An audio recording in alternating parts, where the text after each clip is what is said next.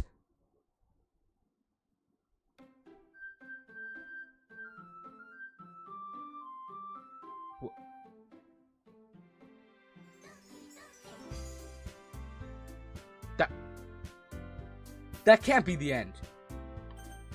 What the fuck? Monica?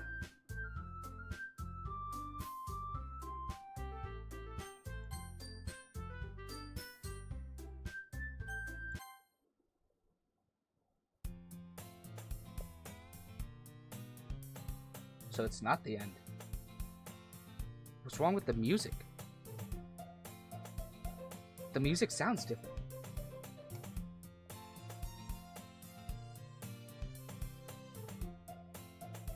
I see an annoying girl running towards me from the distance, waving her arms in the air, like she's totally oblivious to any attention she might draw to herself. That girl is my neighbor and good friend since we were children. You know, the kind of friend you'd never see yourself making today.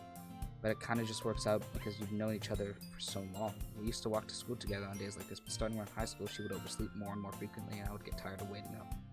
But if she's gonna chase after me like this, I almost feel better off running away. However, I just saw an idol in front of the crosswalk and let it catch up to me.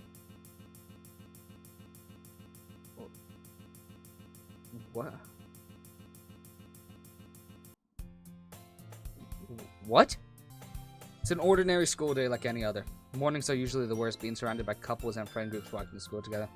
Meanwhile, I've always walked to school alone. I always tell myself it's about time I meet some girls or something like that. But I have no motivation to join any clubs. I'm perfectly content just getting by on the average while spending my free time on games and anime. There's always the anime club, but it's not like there would be any girls in it anyway. The school day is just as ordinary as ever, and it's over before I know it. After I pack up my things, I stare blankly at the wall looking for an ounce of motivation. Clubs. There really aren't any that interest me. Besides, most of them will probably be way too demanding for me to want to deal with anyway. I guess I have no choice but to start with the anime club. Oh, okay, wait. Maybe Sayori's here. Nitrate?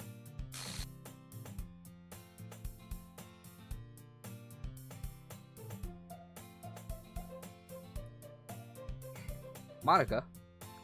Oh my goodness, I totally didn't expect to see you here. It's been a while, right? Totally didn't.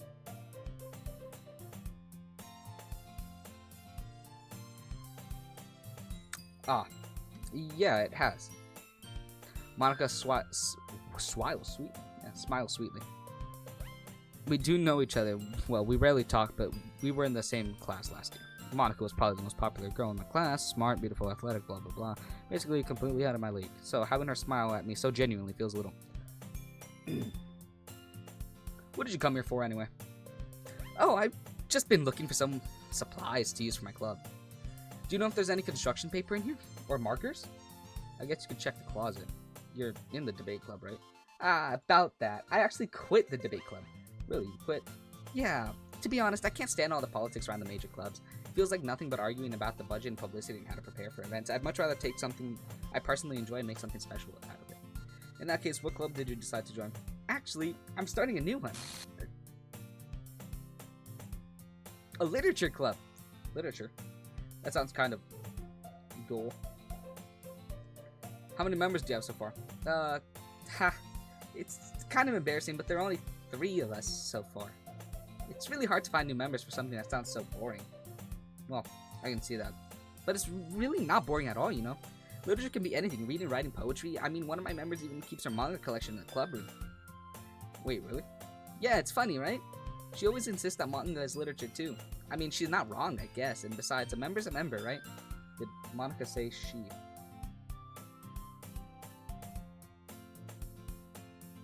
My character's such a fucking loser. Hey, oh, that was her? Hey, Nitrate. By any chance, are you still looking for a club to join? I mean, I guess so, but... In that case, is there any chance you could do me a big favor? I won't ask you to join, but if you could at the very least visit my club, it would make me really happy. Please? Well, I guess I have no reason to refuse. Besides, how could I ever refuse someone like Monica?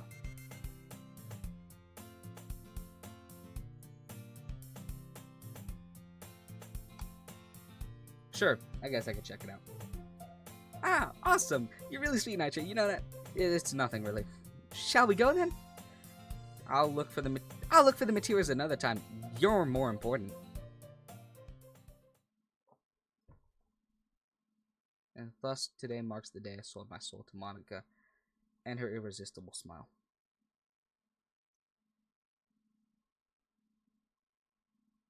What the fuck is happening? So it's like Sayori never existed, right? That's what I'm getting. Monica's glitching out and everything, so what? She's like, she told Sayori to kill herself, and now it's like Sayori never existed. Like the whole fucking script has been rewritten. Said script error when Harry hung herself. So she died and the game rewrote itself. Oh my god, it cleared my save files. Oh my god, it actually got rid of my save files. I should have gone back and tried to do the other option. I didn't know it was going to clear my save files. I timidly follow Monica across the school and upstairs, a section of the middle of the school. No, not middle school. No. Of the school I rarely visit, being generally used for third-year classes and activities. Monica, full of energy, swings open the classroom door.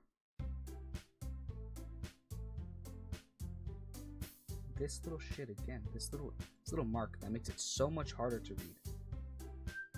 I'm back! And I brought a guest with me. What the fuck? A guest?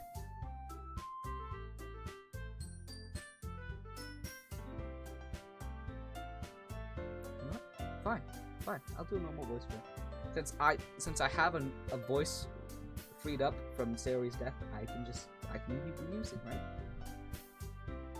No, I'll make a new one. But what do we want to do? I'm tired of making the nerd voice, but it actually hurts my throat. Seriously? No. Seriously, you brought a boy?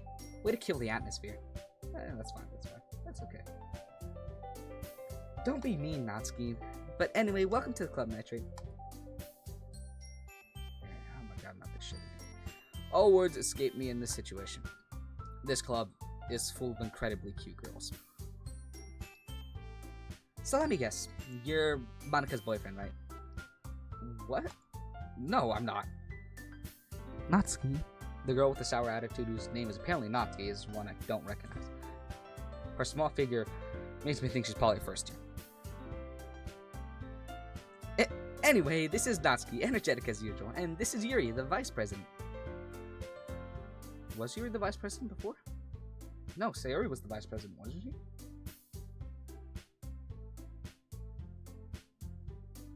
I don't remember. It's nice to meet you. Yuri, who appears comparably more mature and timid, seems to have a hard time keeping up with someone like Natsuki. Yeah, it's nice to meet both of you. So I ran into Nitrate in the classroom and he decided to come check out the club. Isn't that great? Wait, Monica, didn't I tell you to let me know in advance before you brought anyone new? I was going to, well, you know... Sorry. I didn't forget, but I just happened to run into them. In that case, I should at least make some tea, right? Yeah, that would be great. Why don't you come sit down, Nightshade? The girls have a few desks arranged to form a table. Yuri walks in the corner of the room and opens the closet. Meanwhile, Monica and Natsuki sit across from each other. Still feeling awkward, I take a seat next to Monica. So, I know you didn't really plan on coming here, but we'll make you feel right at home, okay? As president of the Literature Club, it's my duty to make the club fun and exciting for everyone. I'm surprised there aren't more people in the club yet. It must be hard to start a new club. You could put it that way. Not many people are very interested in putting out all the effort to start something brand new, especially when it's something that doesn't grab your attention, like literature. You have to work hard to convince people that you're both fun and worthwhile, but it makes school events like the festival that much more important. I'm confident that we can all really grow in this club before we graduate. Right, Natsuki? Well, I guess. Natsuki reluctantly agrees. Such different girls all interested in the same goal. Monica must have worked really hard to find just these two. Yuri returns to the table carrying a tea set. She carefully places a teacup in front of each of us before putting down the teapot in the middle. You keep a whole tea set in this classroom? Don't worry, the teachers gave us permission. After all, doesn't a hot cup of tea help you enjoy a good book? I guess. Don't let yourself get intimidated. Yuri's just trying to impress you. That's not... Insulted, Yuri looks away. I meant that, I believe you. Well, tea and reading might not be a pastime for me, but at least I enjoy tea. I'm glad. Yuri faintly smiles to herself in relief. So, Nitrate, what kind of things do you like to read? Well, considering how little I've read in these past few years, I don't really have a good way of answering. I like to read those books back there. Those are pretty good books. Yep, I just read that. Manga. Yeah, that's just not true, by the way. I mean, I've read manga, but definitely not my favorite thing to read.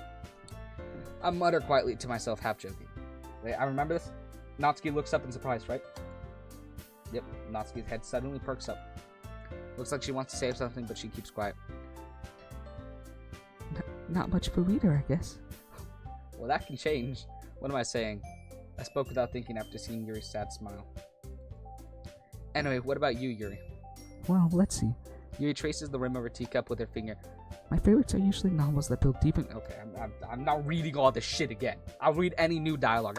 Before, Sayori said something, but now, I guess. I never said I would join the club. But... I'm sorry, I thought... The girls exchange glances before Monica turns back to me.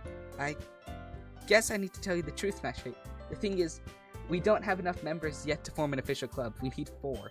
And I've been trying really, really hard to find new members. And if we don't find one more before the festival... Oh my god. It's almost as if you killed your last member. Crazy, right? Crazy. Almost like that's what happens when you tell someone to kill themselves. They disappear. I'm defenseless against these girls. How am I supposed to keep a clear-headed decision when it's like this? I would feel terrible for letting everyone down in the situation. Besides, the club itself seems pretty relaxed. Blah, blah, blah, blah, blah. So even from writing poems to the president, blah, blah, blah, blah, blah. Right. Yep, I've decided. I'll join the literature club. Yep, they light up. Oh my goodness, really? Do you really... something... Yeah, it could be fun, right? You really did scare me for a moment. I mean, if you just left after all this, I'd be super pissed. Nitrate, I'm so happy. We can become an official club now. This is gonna be so awful. This is actually gonna be so awful.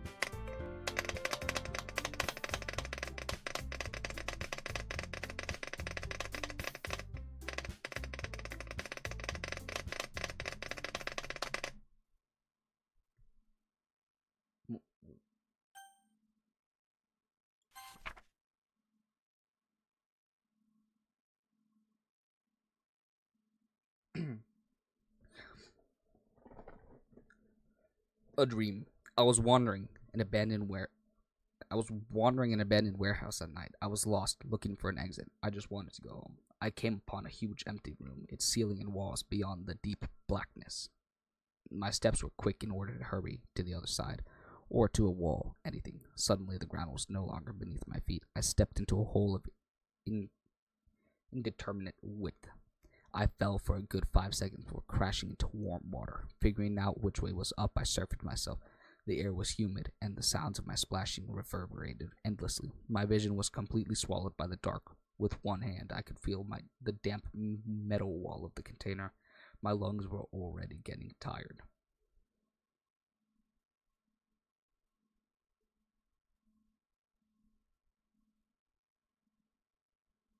So is this like just how Sayori felt when she died? Is that what this is?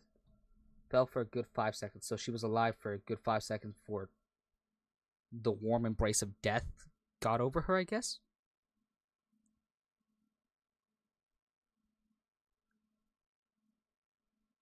Swallowed up by the dark. So like, no, here's death. Your lungs were already tired. So that's just her dying. Falling is her crashing. I'm assuming her neck breaking. Is the crashing to warm water just the warm feeling of blood, I guess? Or like swelling. This is her struggling, and then, yeah, just death. Okay. Thanks for that. Okay.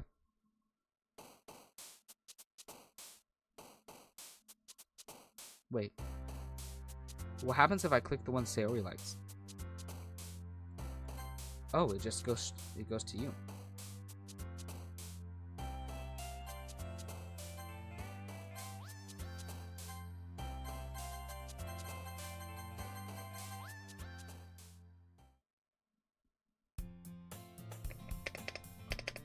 Hi again, Nitrate. Glad to see you didn't turn on us. Nah, don't worry. This might be a little strange for me, but at least I keep my word. Well, I'm back at the Literature Club. I was the last one to come in, so everyone is already hanging out.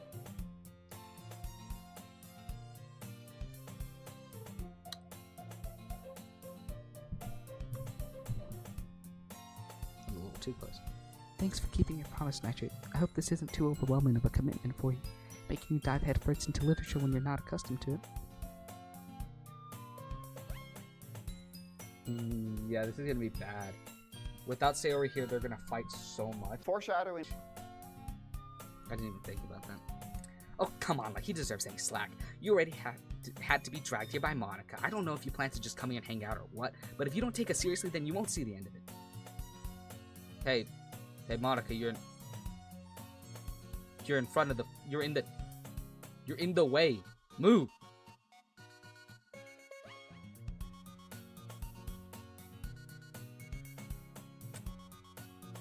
Oh, I'm starting to understand.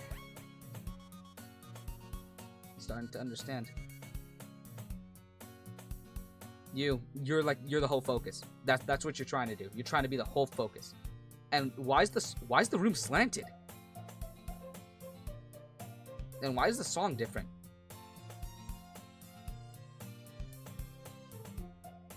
It's like, it's slightly slower.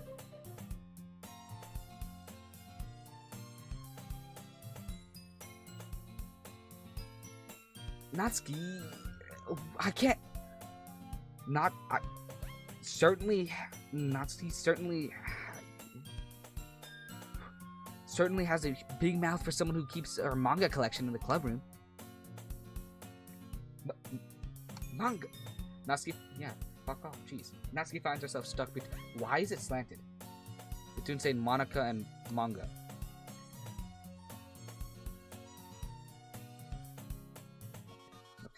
That's cheating. Manga is literature. Swiftly defeated, Natsuki plops back into her seat. I'm sorry, Nitrate. We'll make sure to put your comfort first, okay? Yuri shoots Natsuki with a disappointed look. Anyway, now that you're in the club and all, perhaps you might have an interest in picking up a book to read.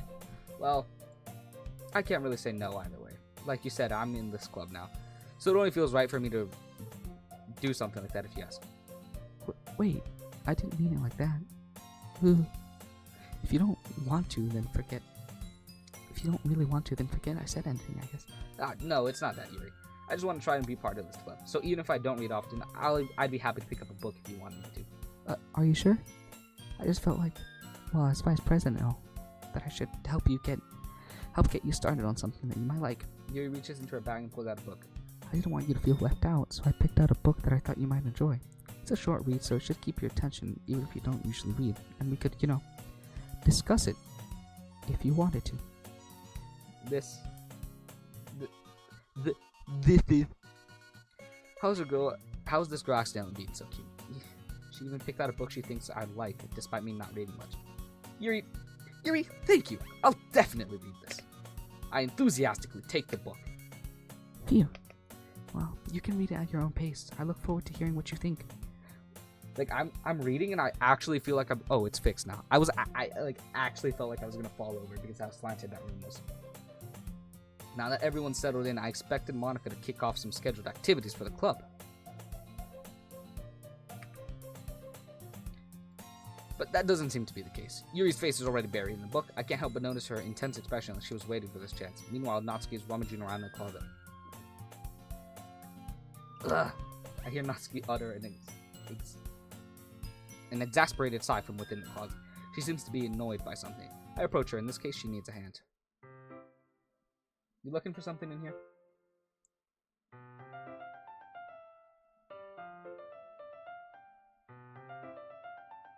That is the first time I have seen any of these people swear. Fucking Monica!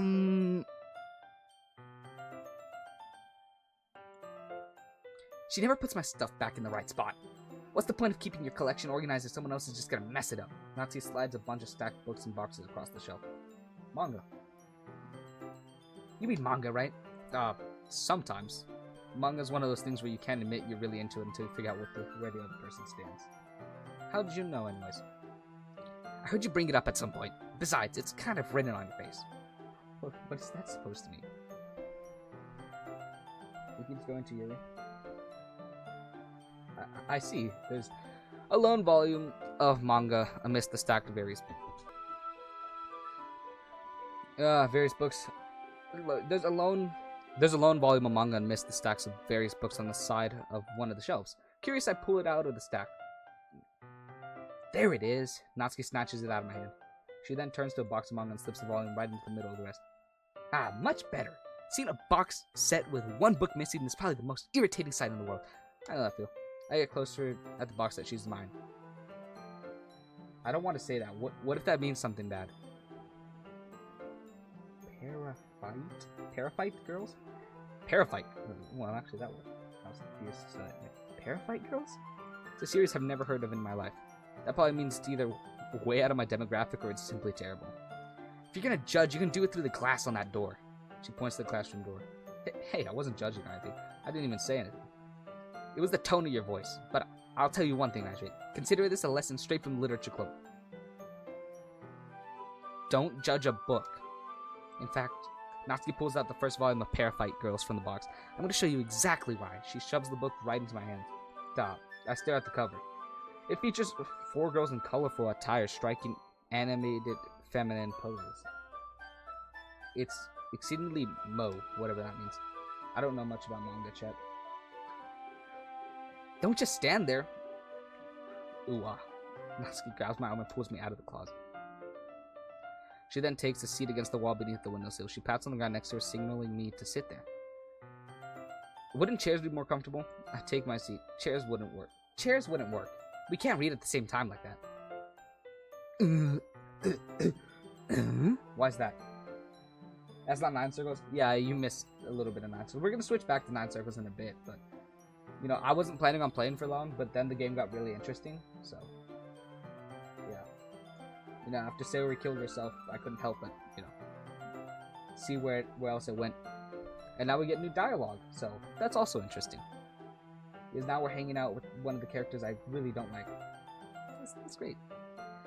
I guess it's easy to be it's easier to be close together like this. I don't know how to make that noise, so... Don't just say that. You'll make me feel weird about it. Natsuki crosses her arms and scooches an inch away from me. Sorry. I didn't exactly expect to be sitting this close to her either. Not that I can say it's a particularly bad thing. I open the book. It's only a few seconds before Natsuki once again inches closer, reclaiming the additional space while she hopes I wouldn't notice. I can feel her peering over my shoulder, much more eager to begin reading than I am. Wow, how long has it been since I read the beginning? You don't go back and flip through the older volumes every now and then? Not really. Maybe sometimes after I've already finished the series. Hey, are you paying attention? Duh. I am, but nothing's really happened yet, so I can talk at the same time. It looks like it's about a bunch of friends in high school. Typical slice of life affair. Slice of life. Not slice of lice. Slice of a life affair. I kind of grew out of these since it's rare for the writing to be entertaining enough to make up for the lack of plot. Back up. Are you sure this isn't boring for you? It's not, even though you've just watching me read. Well, I'm fine with that, if you say so. I guess it's fun sharing something you like with someone else.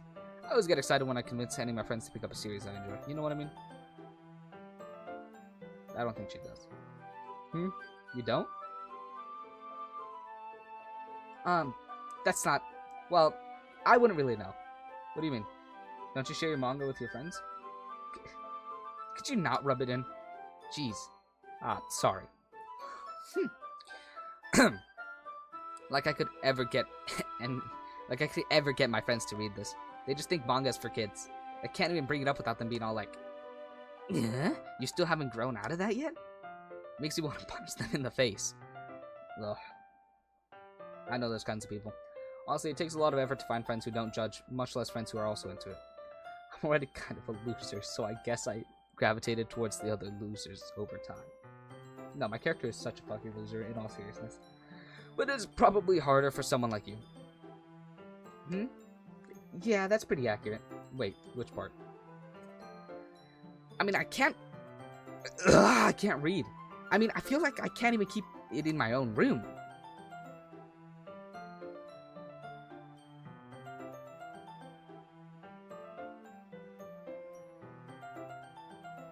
My dad would beat the shit out of me if he found this.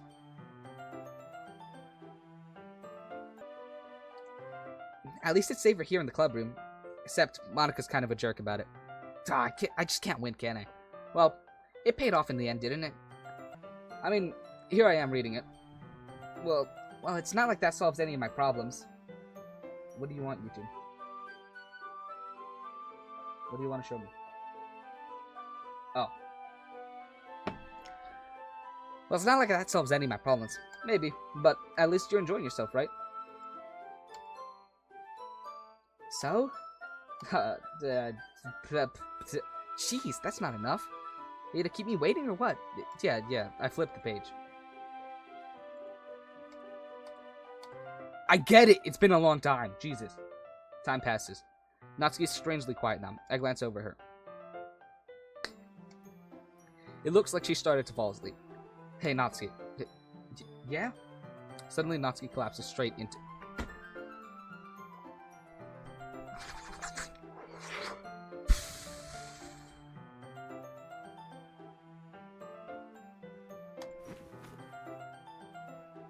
Okay, sound effects. Hey!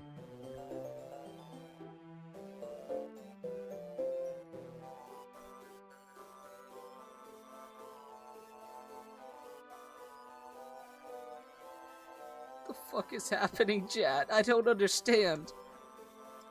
I get it, you can't...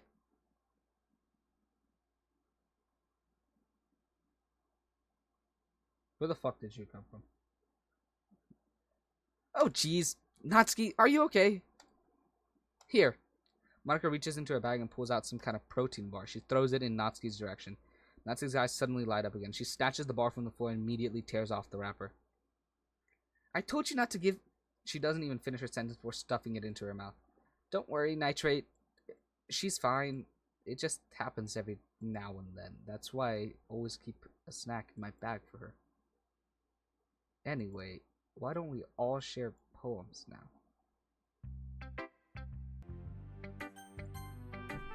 Yuri seems the most experienced, so I should start with her. I can trust her opinion, to be fair.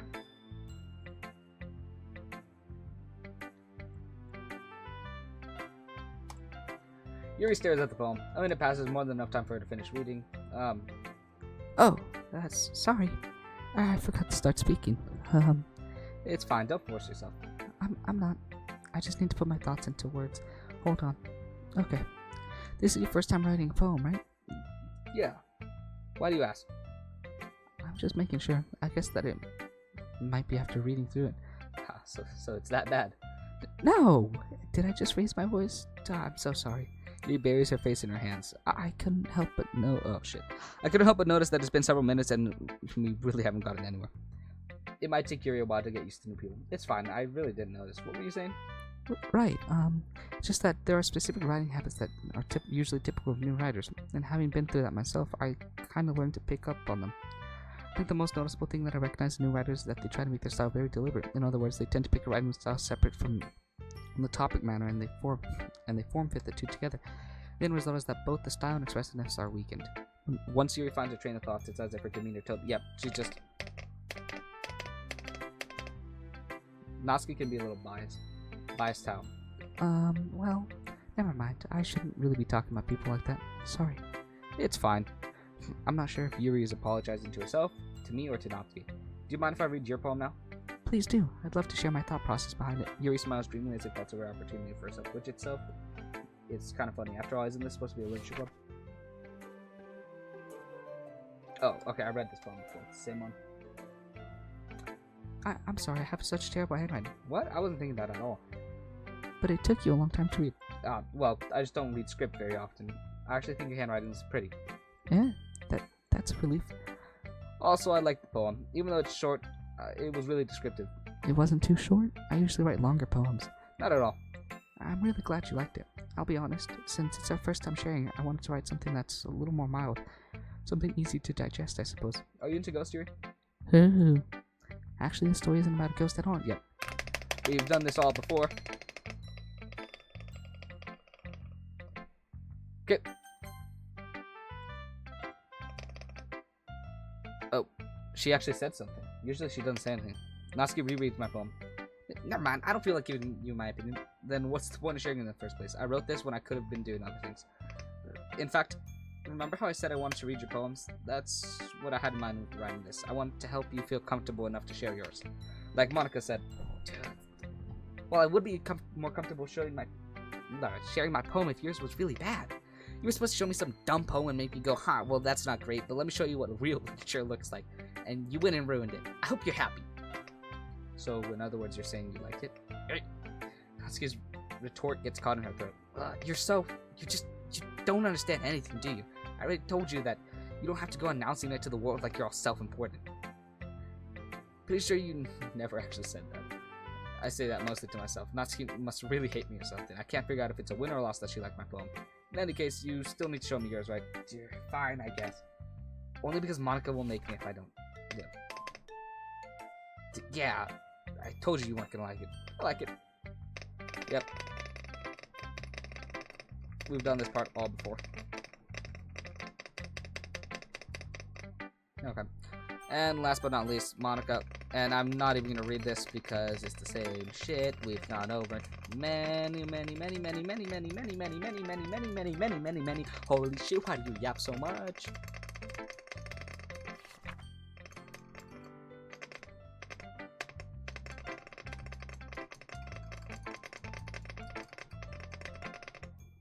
There we go. New dialogue, probably. Phew.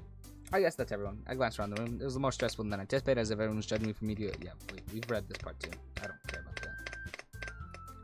that. The music slowed.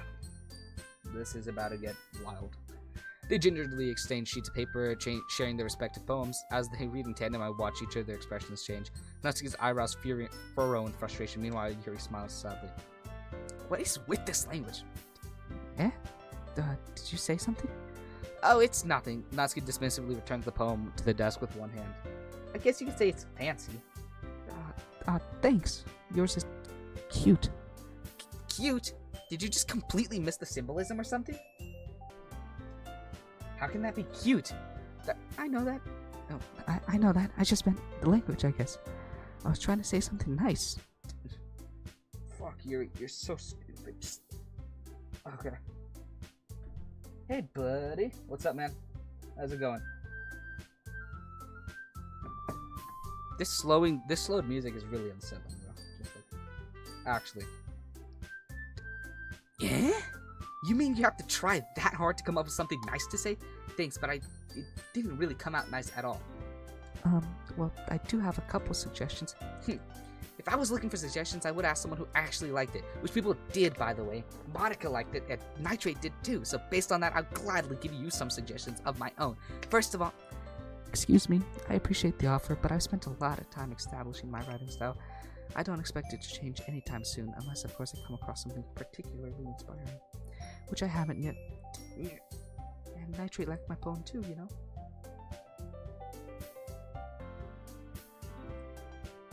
He even told me he was impressed by it. Natsuki suddenly stands up. Oh? I didn't...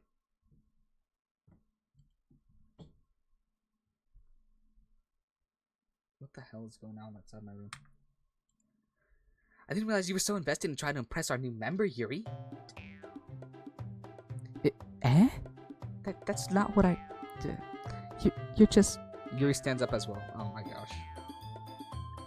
Maybe you're just jealous that Nitrate appreciates my advice more than he appreciated yours. Huh? And how do you know he didn't appreciate my advice more? Are you that full of yourself? No. If I was full of myself, I would deliberately go out of my way to make everything I do overly cutesy. Well, you know what? I wasn't the one whose boobs magically grew a size bigger as soon as Nitrate started showing up. Natsuki! Natsuki, that's a little... This doesn't involve you. Talking out your own insecurities on others like that.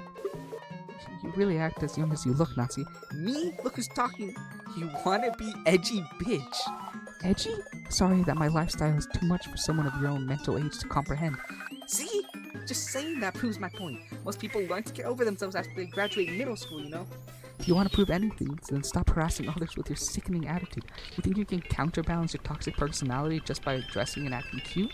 The only cute thing about you is how hard you try. Whoa, be careful, you might cut yourself on that edge, Yuri. Oh, my bad, you already do, don't you? Did you just accuse me of cutting myself? What the fuck is wrong with your head? Yeah, go on. Let Nitro hear everything you really think. I'm gonna be head over heels for you after this. Suddenly, Yuri turns towards me as if she just noticed I was standing here. Nitrate, she's just trying to make me look bad. That's not true. She started it.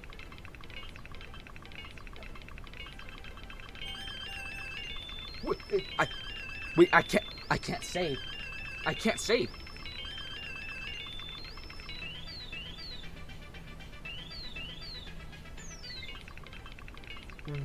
Wait, no.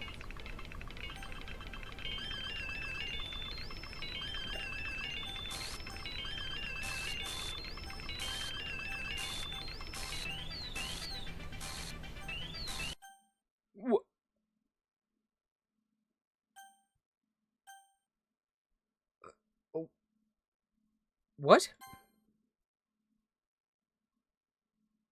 Wait, does that happen no matter what?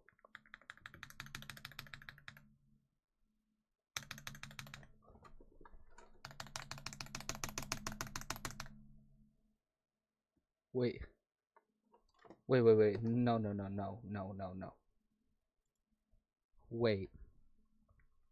Wait. No, Chad, this is actually unsettling.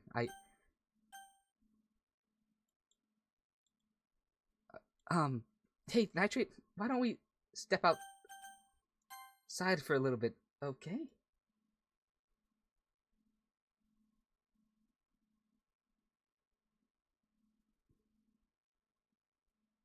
My god, this game's so fucking good, chat. Wait. Sorry about that. They really shouldn't have tried to get you involved. It's probably better for us to stay out of this. We'll go back inside once they're done yelling.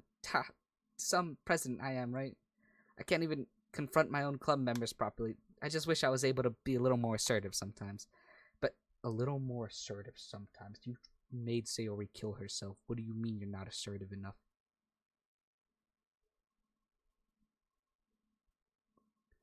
But I never have it in me to put my foot down against others. You understand, right? Anyway, if this makes you want to spend less time with the others, then that's fine. I'd be happy to spend time with you instead. Suddenly, Natsuki runs out of the classroom. She quickly runs away. Oh dear. Well, it looks like they're done. What happened? I didn't mean it. I didn't mean it. I didn't mean it. Yuri's rocking back and forth in her desk with her palms on her forehead. Yuri?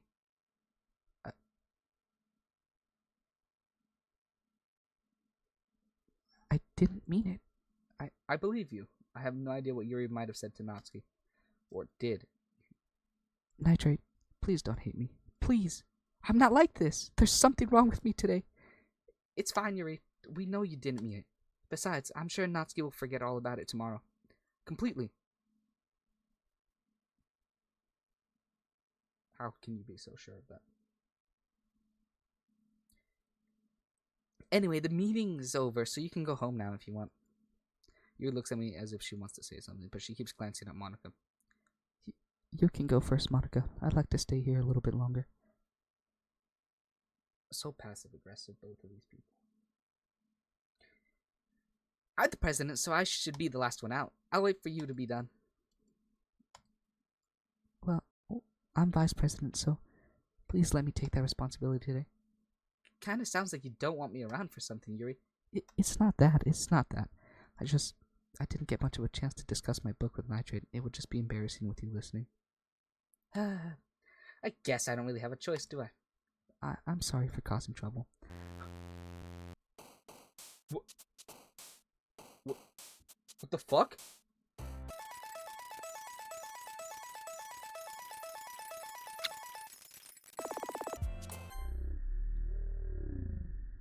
Sayori?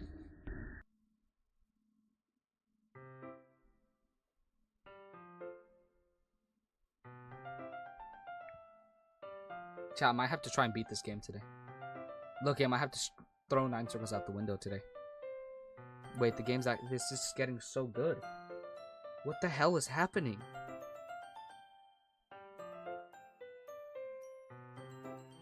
Another day passes and it's time for the club meeting already. I've gotten a little bit more comfortable here over the past couple of days. Entering the club room, the usual scene greets me. Welcome back, Nitrate. Hi, Yuri. I'm not sure if it's me or if it's Yuri's expression, but the weight of yesterday's quarrel still hangs in the air a little. Yuri glances over his shoulder, looking around the room. Natsuki's reading manga at a desk, and surprisingly, Monica isn't here yet. Suddenly, Yuri takes my arm and pulls me to the corner of the room. About yesterday, I really need to apologize. Nothing like that has ever happened before. Something just came over me, I guess. I wasn't acting mentally sound. Please don't think we're usually like this. Not just me, but Natsuki as well. Yuri, I'm happy that you were considerate and apologize. You don't have to worry too much. Even though I've only been here a couple days, I could tell something was off yesterday. Maybe we were just a little extra sensitive because it was our first time sharing poems. But whatever it was, it didn't make me think any less of you. I had already decided and there's no way you can be a bad person. And now that you're apologizing, I know that you really didn't mean it. Nitrate, don't say those kinds of things so frankly. They make me a little too happy. I'm really glad that you're such an understanding person, and I'm really glad that you joined this club. Everything is a little bit brighter with you around, and, sorry, what am I saying now? Right now? Hey, have you guys seen Monica? No, I haven't. I was also kind of wondering where she is. Man, Yuri, I'm guessing you haven't either. Yuri's clearly taken aback about how calmly Natsuki is addressing her. No, I haven't. Geez, this isn't like her at all. I know it's stupid, but I can't help but worry a little bit. What? Why are you looking at me like that? Natsuki, about yesterday, I just wanted to apologize. I promise I didn't mean any of the things I said, and I'll do my best to stay under control from now on, so... Yuri, what the heck are you talking about? Did you do something yesterday? Yep, Monica brain fucking washed her mind. Wow. It's like a script. Like, she actually controls everything like it's a script. She just erases things.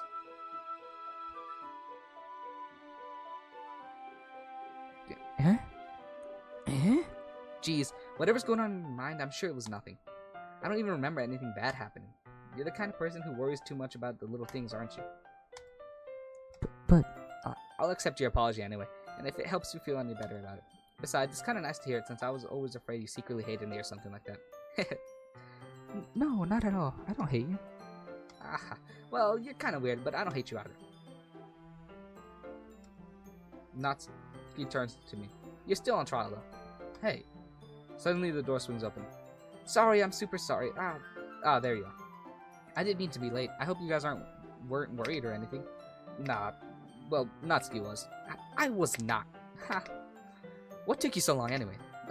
Well, my last period today was study hall. To be honest, it kinda just lost track of time. That makes no sense, though. You would have heard the bell ring, at least. I must not have heard it since I was practicing piano. Piano? Yeah.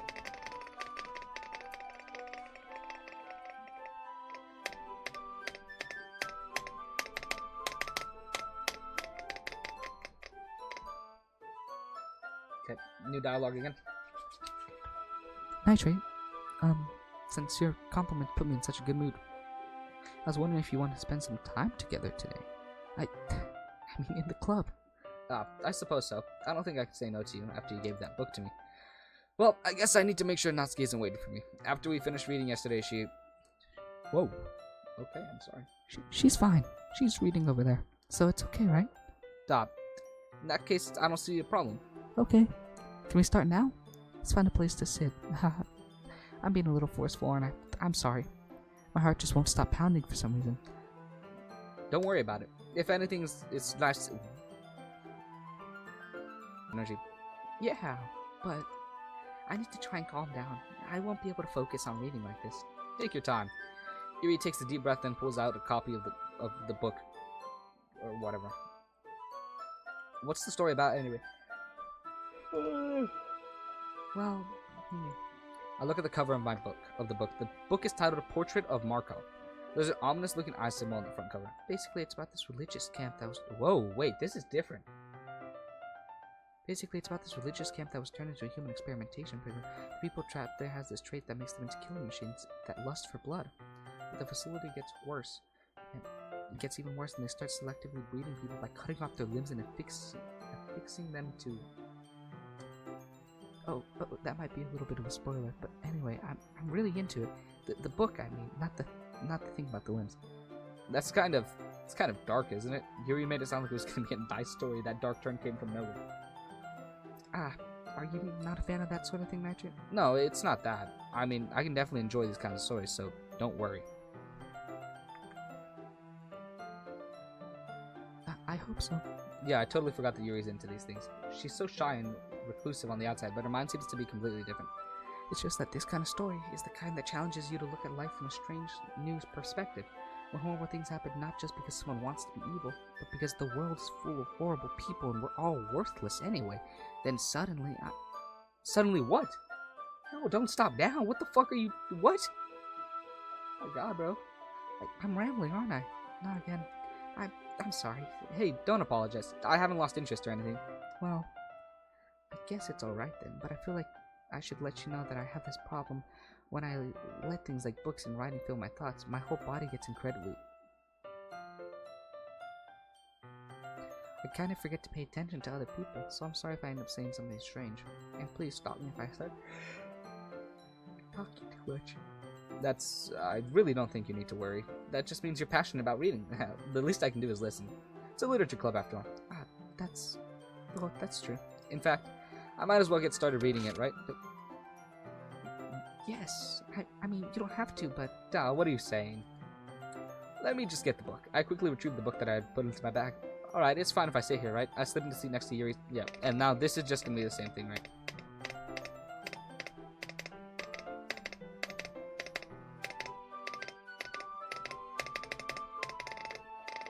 Whoa, fuck. Okay, I need to be more careful, though.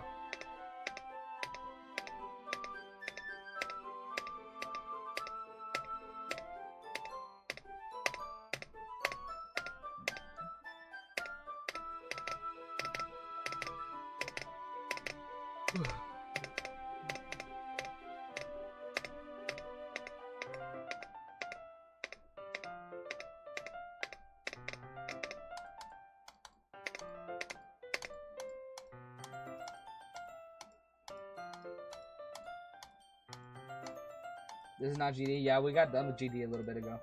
We're gonna switch. We might switch back. I was thinking about switching back to GD a little bit, but the game's getting like really good, and I kind of invested in it now. So something else. Never mind. We didn't even get that far yet, so I don't know what came. Wait, this is new dialogue. Yuri, are you feeling alright?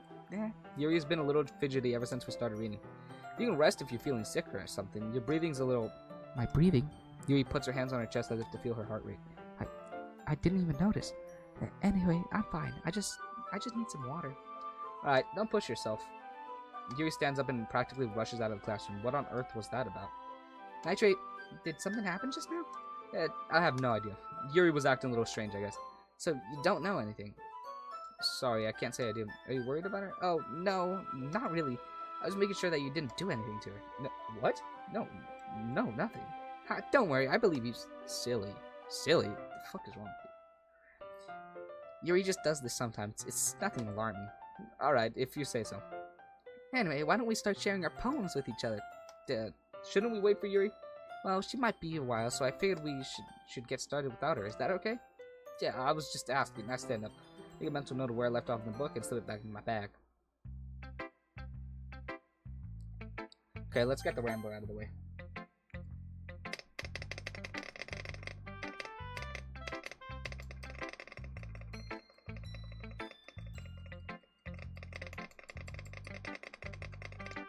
Oh, she opens the door. I'm back. Did I miss anything? Not really. Well, we all started sharing our poems with each other. Eh? Already?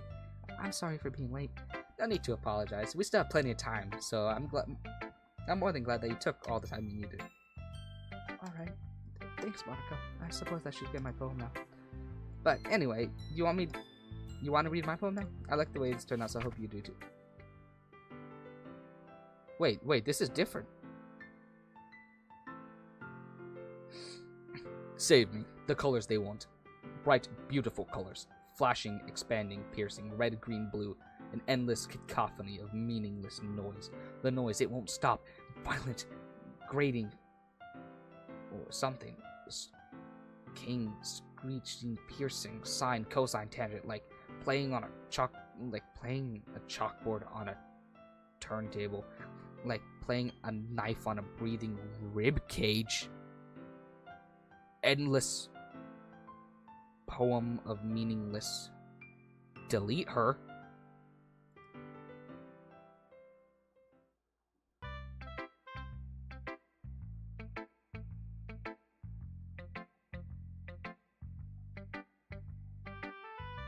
And chicken skin here, chat.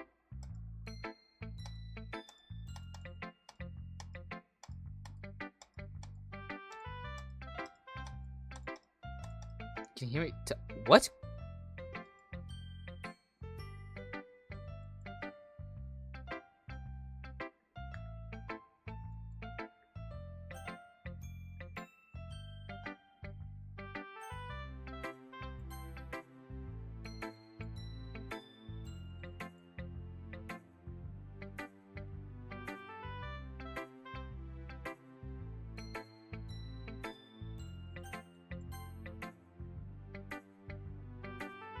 I've been waiting for this. Let's see what you've written for today. Yuri stares at the poem with a surprised expression on her face.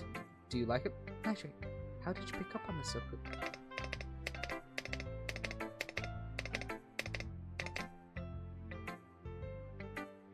What?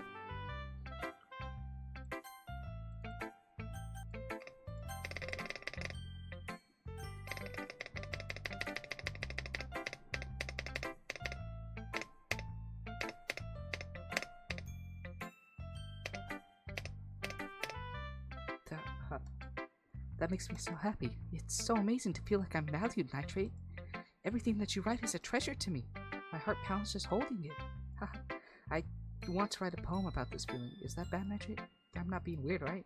I'm having a harder time than usual at concealing my emotions. I'm kind of embarrassed, but right now I just want you to read my poem too, okay? Oh, wait, is this different? What the fuck is this stain? There's stains on it. Coffee? Tea? Oh, it's probably tea. Wheel. A rotating wheel turning on axle, grinding bottle head. Linear gearbox, falling sky, 7 holy stakes, a docked ship, a portal to another world, a thin rope tied to a thick rope. A tan harness, parabolic gearbox, expanding universe, time controlled by sleeping cogwheels, existence of God, swimming with open water in all directions, drowning, a plague, a prayer written in blood, a prayer written in a time-devouring stakes with human eyes, a thread connecting all living human eyes, a kaleidoscope of holy stakes, exponential gearbox, a sky of exploding stars, God disapproving the existence of God, a wheel rotating in 6 dimensions, 40 gears and a ticking clock, a clock that ticks a 1 second for every rotation of the planet, a clock that ticks 40 times every time it ticks every second time, a bottlehead of holy stakes tied to the existence of a docked ship to another world, a kaleidoscope of blood written in clocks, a time-devouring prayer collecting a sky of 40 gears and open human eyes in all directions, breathing gearbox, breathing bottlehead, breathing ship, breathing portal, breathing stakes, breathing God, breathing blood, breathing holy stakes, breathing human eyes, breathing time, breathing prayer, breathing sky, breathing wheel.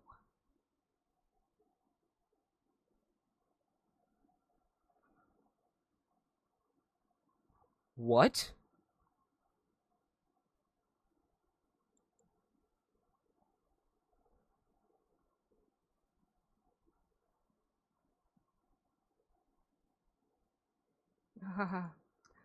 It doesn't really matter what it's about. My mind has been a little hyperactive lately, so I had to take it out on your pen. That is a pen full. A pen fell out of your backpack yesterday, so I took it home for safekeeping. It.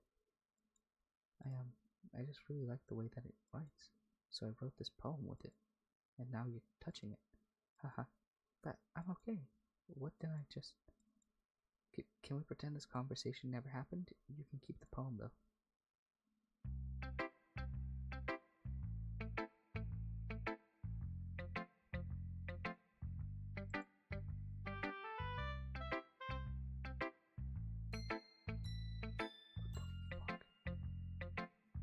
This is gonna be a really, really good goddamn video I'm gonna make out of this, bro.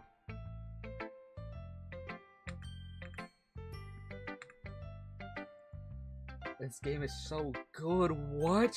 What the fuck is happening? Well, it's not terrible, but it's pretty disappointing after your last one. Then again, this one was as good as your last one, I would be completely pissed. Well, I guess I want to try something a little different this time.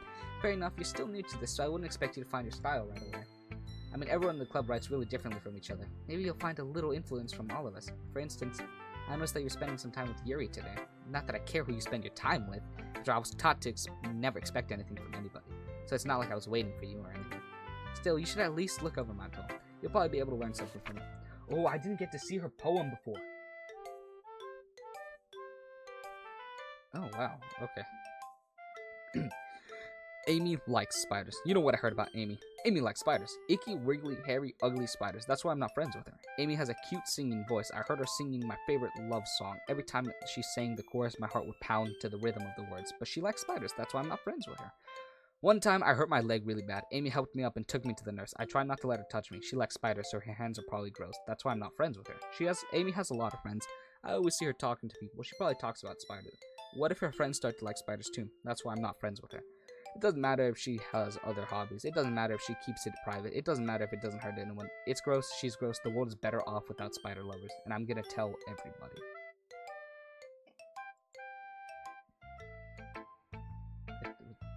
I felt more like a... whatever. Not bad, right? It's quite a bit longer than yesterday's. Yesterday's was way too short. I was just warming up. I hope you didn't think that was the best I could do. No, of course not. Anyway, the message is pretty straightforward in this poem. I doubt I have to explain it. Like, anybody would agree that the subject of this poem is an ignorant jerk. Everyone has some kind of weird hobby or guilty pleasure, something that you're afraid of if people find out they'd make fun of you, think less of you. But it just makes people stupid. Who cares what someone likes as long as they're not hurting anyone and it makes them happy? I think that people really need to learn to respect others for liking weird things. Such as the 2 girls in this very club whom I respectfully won't name. It's kind of ironic that even in my one place of comfort, I can't even have people respect me. Geez, now you're making me complain so much. What did I do? For what it's worth, I respect him. Well, I guess thanks, but it's kind of obvious that you respect Yuri more, so... Whatever, we're done sharing, so you can leave now.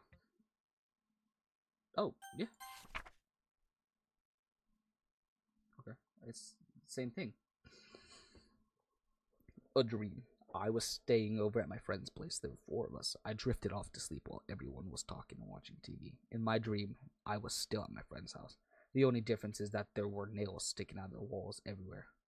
And there was someone I didn't recognize. The person I didn't recognize told a joke and everyone laughed. I woke up to the sound of everyone laughing at something that happened on the TV, so the laughing was not part of my dream.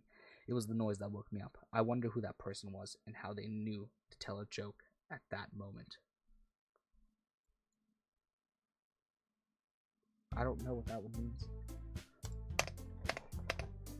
Okay, we're gonna save here just in case something happens. Oh, wait. We have something we have some... Oh my god, the song being slowed is so weird. We have something we need to go over today, so if everyone can come sit in the front of the room. Is this about the festival? Well, sort of. God, do we really have to do something for the festival? It's not like we can put together anything good in just a few days. We'll just end up embarrassing ourselves instead of getting any new members. That's a concern of mine as well.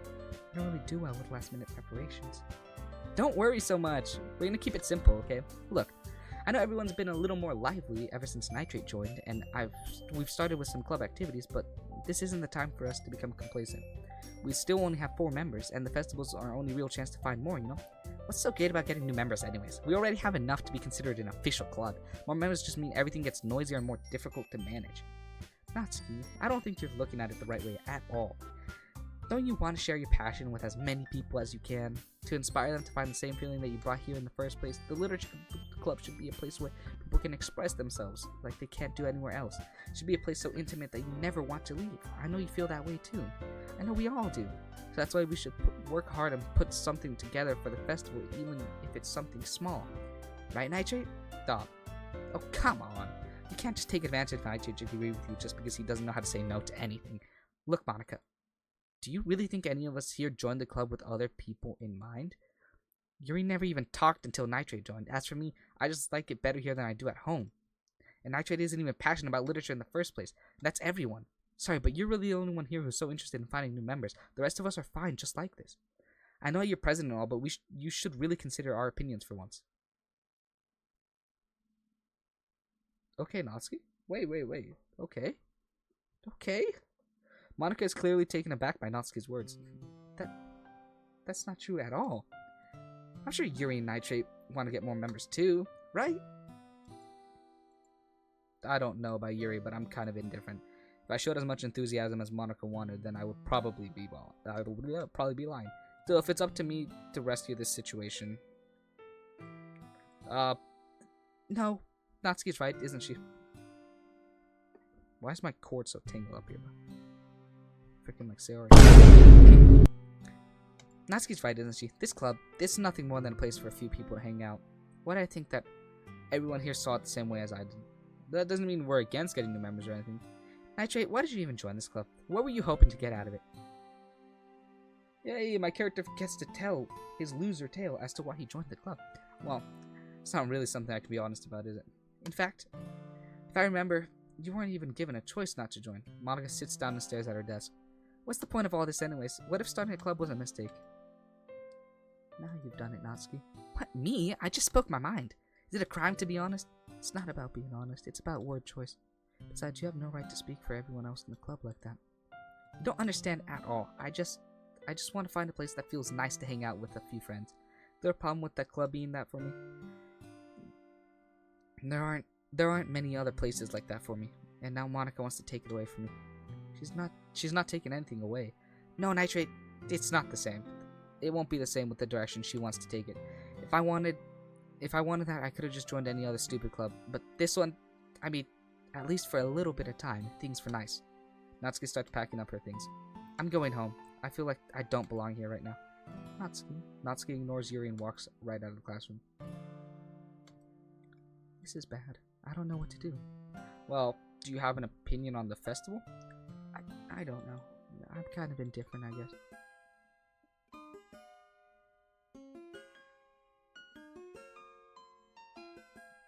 Who cares about that obnoxious brat? I mean, I like how nice and quiet the club is right now. I'm just kind of happy with you here. But still, I'm the vice president. It's not right for me to ignore my responsibilities like that. What?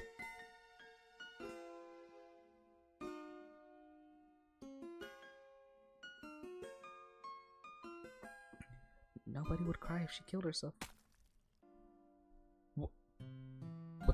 What the fuck was that? What was that? Did she stab her eye? I should do my best to consider everyone's perspective and make the decision that's right for the club. But what about you, Nitrate? What do you want to get out of this club? He repeats the same question as Monica. I decide giving an indecent answer is better than nothing. I think the most important thing is for everyone to get along, and for the club to provide something that you can't get anywhere else. I don't think it's about how many members, but rather the quality of each member, and that's what will end up making the Literature Club a special place. I see. I really agree with you. Each member contributes their own qualities in a special...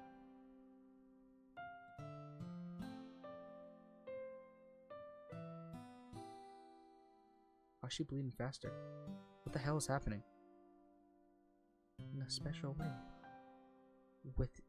With each change in members, the identity of the club as a whole will change too. I don't think that's necessarily a bad thing, stepping out of your comfort zone once in a while. So if you would like to help Monica with the festival, then I'm on your side as well. Alright, well, maybe I can talk to Natsuki tomorrow. Yuri nods.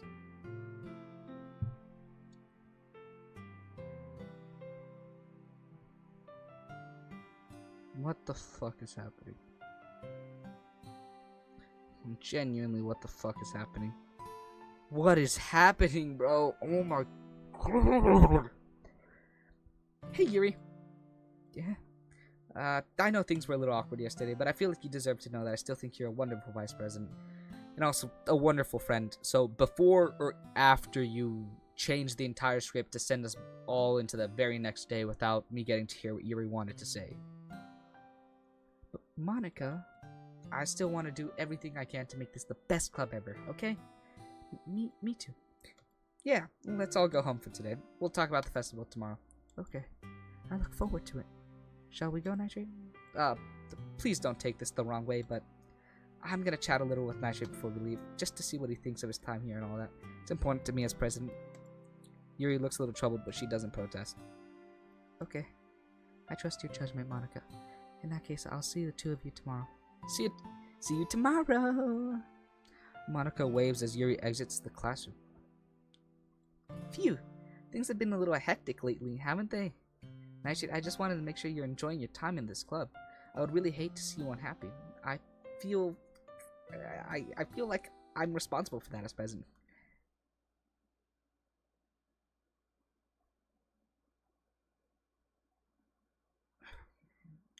And I do... It's getting darker. And I really do care about you, you know? You know? I don't like seeing the other girls give you a hard time with how mean Natsuki is and everything.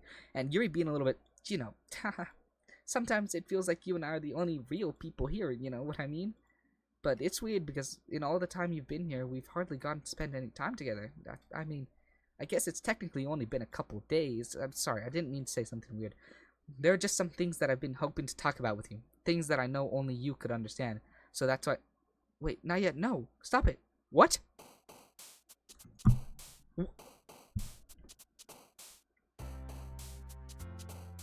I'm back. What's up? Welcome back, Miku.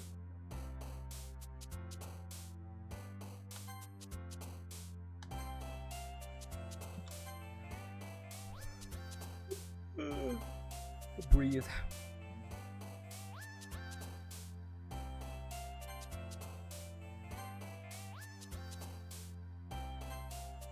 What the fuck?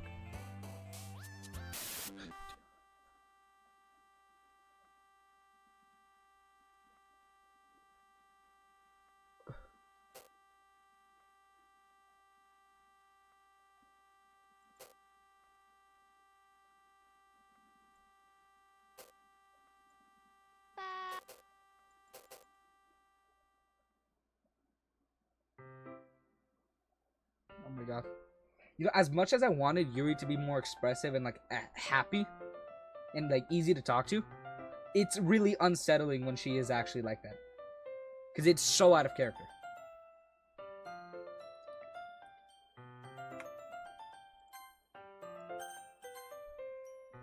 Hi, Nitrate. I've been waiting for you. Are you ready to continue reading? I brought my best tea today. Monica, I told you not to... Ugh. Is she really late again? Inconsiderate as usual, Natsuki. Excuse me? Must you always interrupt my conversations with your indecent yelling? What are you talking about? You say that like I do it on a regular basis or something. I just wasn't paying attention, okay? I'm sorry. Seriously, what's gotten into you lately? Me? Nothing. Is it really that bad? See, it is something. I'll get over it. It's not anything noteworthy. I've just been feeling a little on edge lately. Anyway, we don't need to talk about it. Well, I just feel like I needed to bring something up. It's not like I really care or anything. Aw, man, I'm the last one here again. Well, Nitrate just walked in too. Are you practicing piano again? Yeah.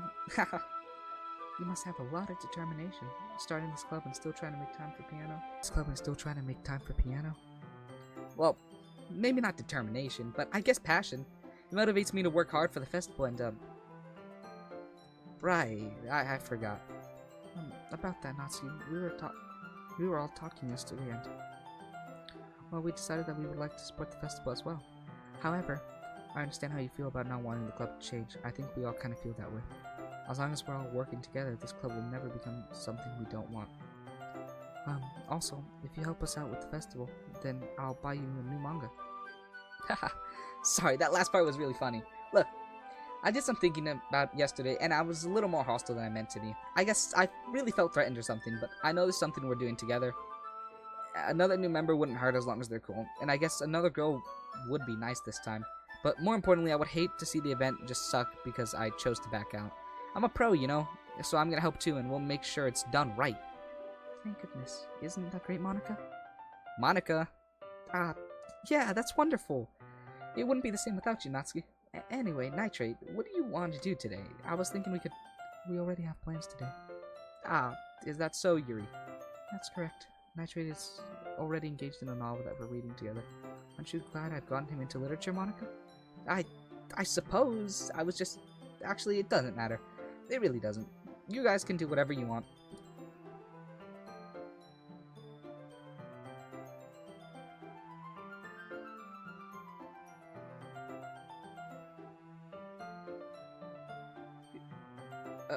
Thank you for understanding, Monica.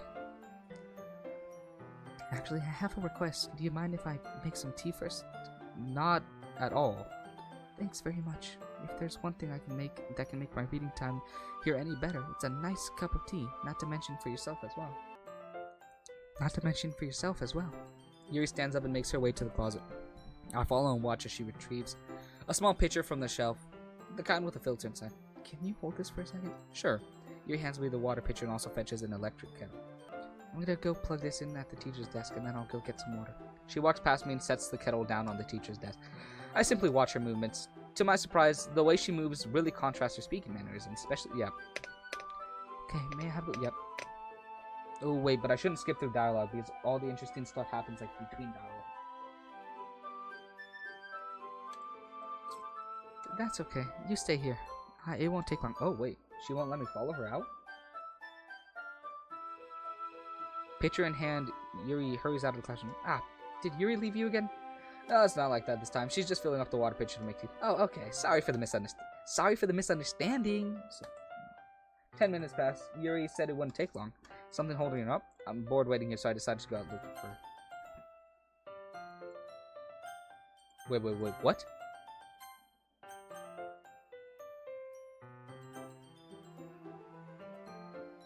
When did I save here?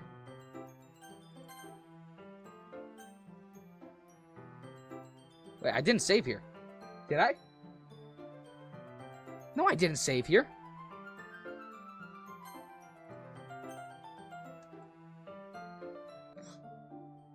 Let's see. The most logical place for Yuri to be would be the nearest water fountain. I start heading down the hallway.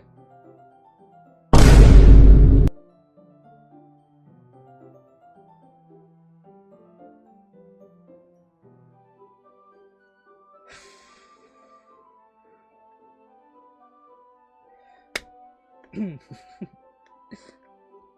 ha, ha, ha. What's that noise? It's coming from around the corner. It sounds like breathing.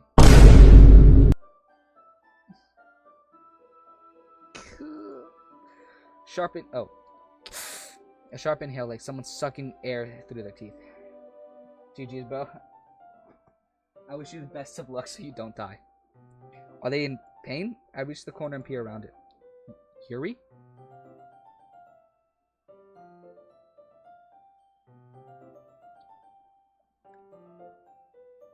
My poor fucking pen.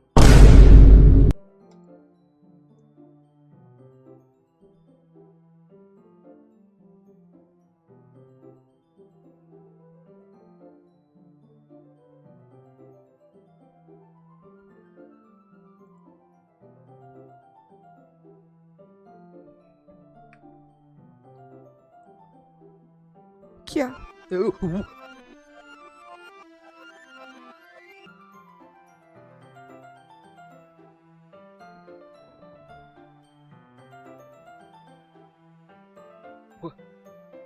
I'm back. Thanks for waiting patiently. Nitrate, do you like oolong tea? Yeah, anything's fine. Very well. Yuri sets the temperature on the kettle to 200 degrees. Now it's time to get the teapot. You really do, yeah, okay.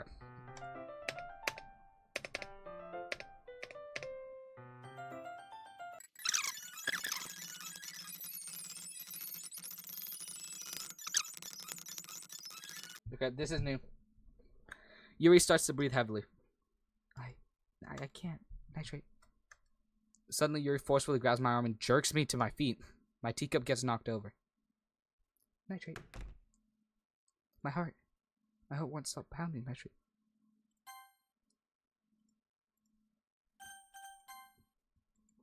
I can't calm down. I can't focus on anything anymore. Can you feel it, Nitrate? Yuri suddenly presses my hand against her chest. Whoa, okay. Whoa. God damn, bro. What the fuck's your heart made out of, tungsten? Why is this happening to me? I feel like I'm losing my mind. I can't make it stop. It makes me not want to read. I just want to look at you.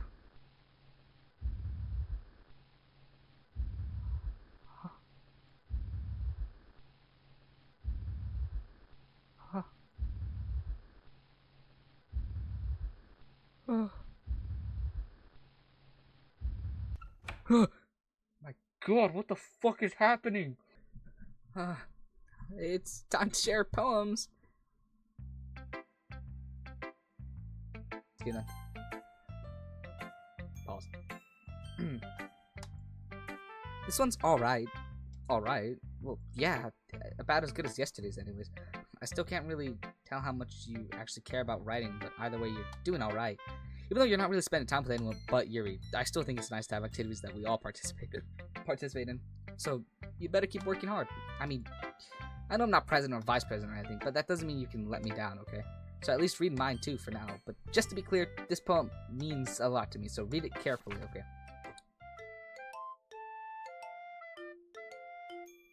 What? Oh, wait, shit. This is... Wait. I don't know how else to bring this up, but there's been something I've been worried about. Yuri has been acting kind of strange lately. You've only been here a few days now, so you might not know what I mean, but she's not normally like this. She's always been quiet and polite and attentive. Things like that. Okay, this is really embarrassing, but I'm forcing myself to suck it up. The truth is, I'm really worried about her. But if I try talking to her, she'll just get mad at me. I don't know what to do. I think you're the only person that she'll listen to. I don't know why, but please try to do something. Maybe you can convince her to talk to a therapist. I've always wanted to try being better friends with Yuri, and it really hurts me to see this happening. I know I'm gonna hate myself later for admitting that, but right now I don't care. I just feel so helpless, so please, if you can do something to help, I don't want anything bad to happen to her. I'll make you cupcakes if I have to. Just please try to do something. As for Monica, I don't know why she's been really dismissive about this. It's like she just wants to ignore it, so I'm mad at her right now, and that's why I'm coming to you about this. Don't let her know I wrote this. Just pretend like I gave you a really good poem, okay? I'm counting on you. Thanks for reading.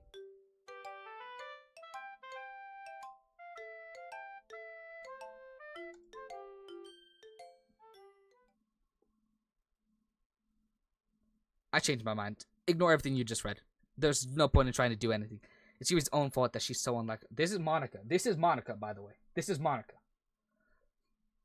Can you hear me, Nitrate? If you would just spend more time with Monica, all these problems would go away. Yuri and I are too messed up for someone as wonderful as you. Just think of Monica from now on. Just Monica. Just Monica. Just Monica. No! What?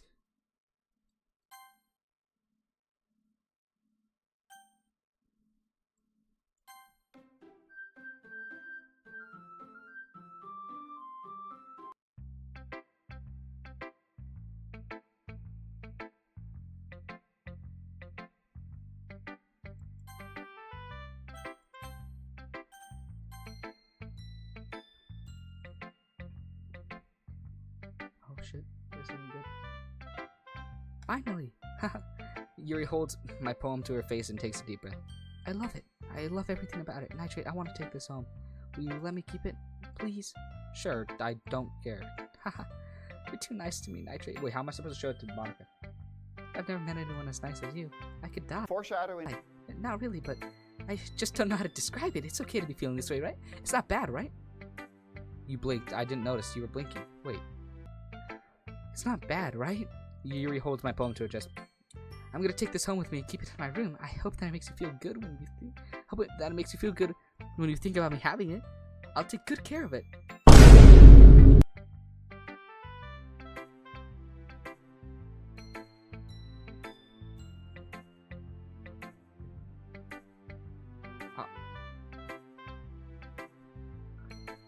I'll even touch myself while reading it over and over. I'll give myself paper cuts so that your skin oil enters my bloodstream. Haha, you can have my poem too. Besides, after you read it, I know you're really gonna want to keep it. Here, take it. I can't wait any longer.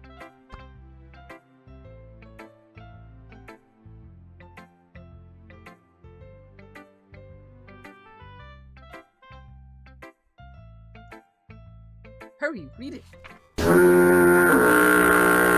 Is that piss?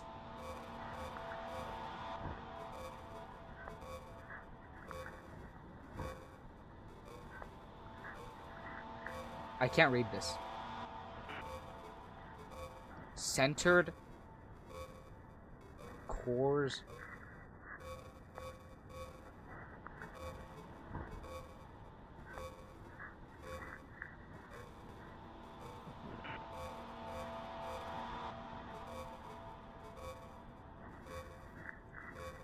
What?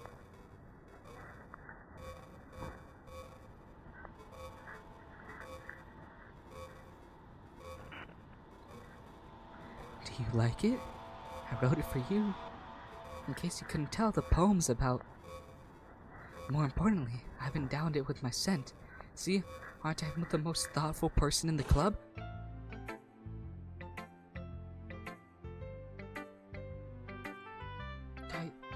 I think I'm gonna vomit.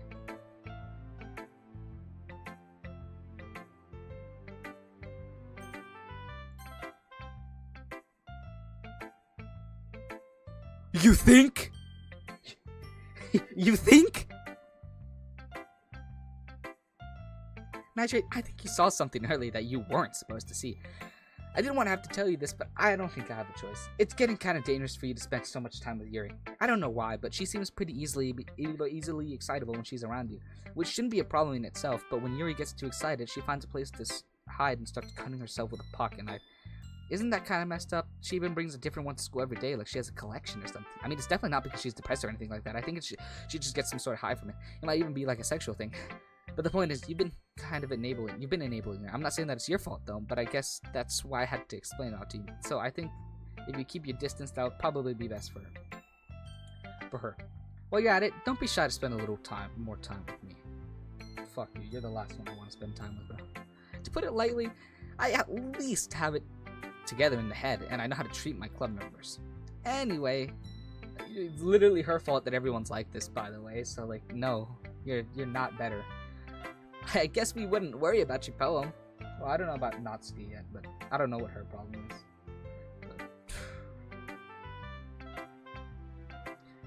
Yuri should have at least had the courtesy of letting me finish sharing it before she started talking. Well, whatever. If it makes her happy, I won't stop her. As for mine, I worked really, really hard on this poem, so I hope it's effective. Here goes.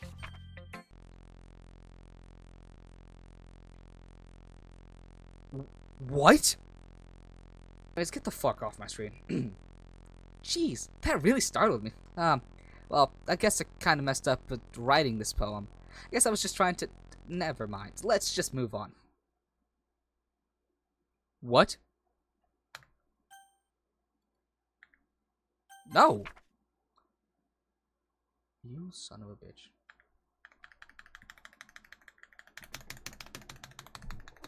This is the second time this happened. Second time. I can't press escape, and I'm assuming it's gonna get rid of all my save files.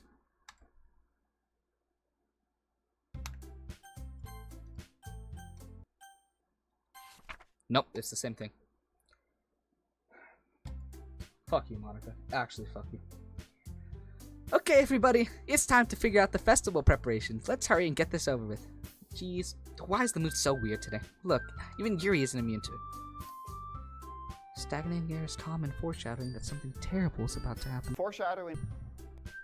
Look, can we just get this done? I'm gonna be printing and assembling all the poetry pamphlets. Natsuki, I was thinking... I want to make cupcakes. Yeah, that. Glad we're on the same page. Yuri, you can... Well, it doesn't matter. Do whatever you want as long as you think it'll... Monica, I'm not useless, you know.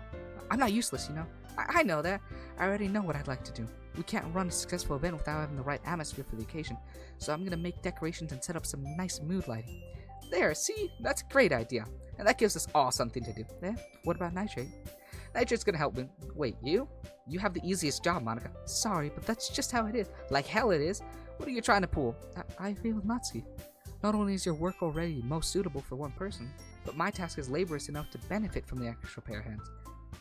Mine too. What, your cupcakes? Please. Like you would fucking know. All you care about is dragging Nitrate around with you in your stupid books. You and Monica.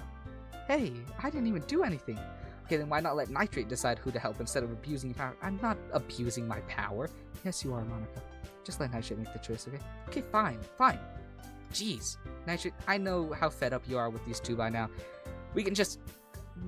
Whoa. Natsuki, shut your fucking mouth and let him decide for himself.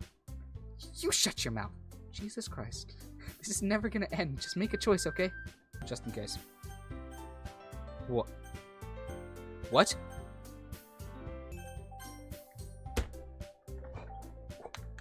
What? Who? What? No, that's crazy. No,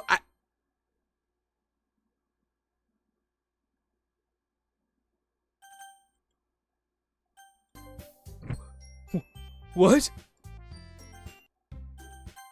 No, not Yuri.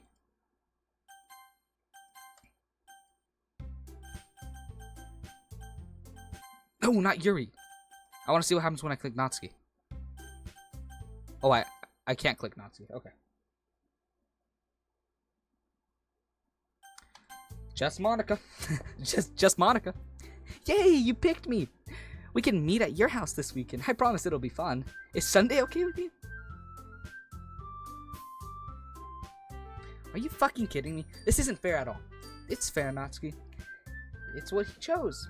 No, it's not fair. Giving us all this work, then taking Nitrate for yourself? What a shameful thing to do. Yuri, I didn't even give you any work. You decided it for yourself. You're just being a little unreasonable here. Oh shit. It's about to go down. Part 3, I guess. I'm being unreasonable? Monica, I can't believe how delusional and self-important you are. Pulling Nitrate away from me every single time you're not included in something. Are you jealous? Crazy? Or maybe you just hate yourself so much that you take it out on others. Here's a suggestion. Have you considered killing yourself? It would be beneficial to your mental health.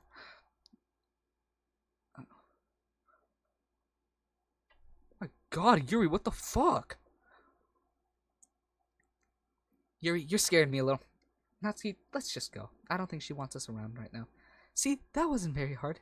All I want is to spend a little time with her. Is that so much to ask? Yuri follows Monica and Natsuki to the door.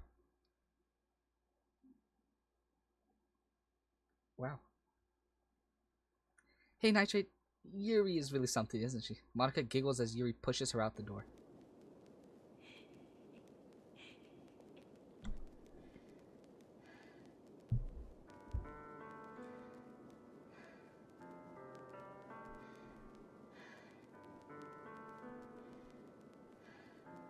Do you hear that breathing?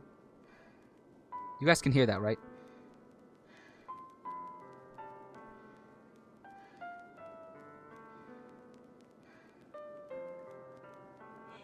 Finally! This is really all I wanted. Nitrate, there's no need to spend the weekend with Monica. Don't listen to her. Just come to my house instead. The whole day, with just the two of us. Doesn't that sound wonderful? Wow, there's really something wrong with me, isn't there? But you know what? I don't care anymore. I've never felt this good my whole life. Just being with you is a far greater pleasure than anything I could imagine. I'm addicted to you. It feels like I'm gonna die if I'm not breathing the same air as you. Doesn't it feel nice to have someone care about you so much? To have someone who wants to revolve their entire life around you?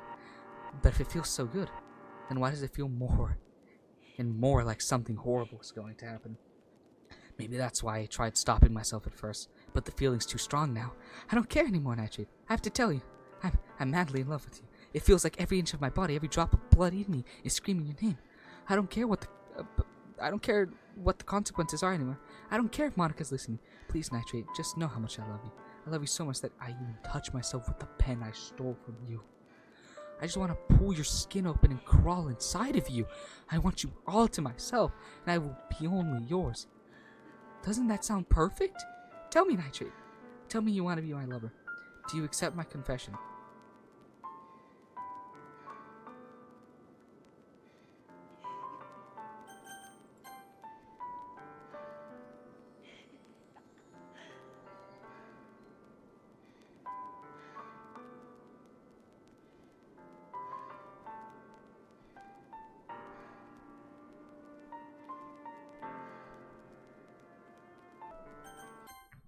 Yes. Haha. Haha. Haha. Haha.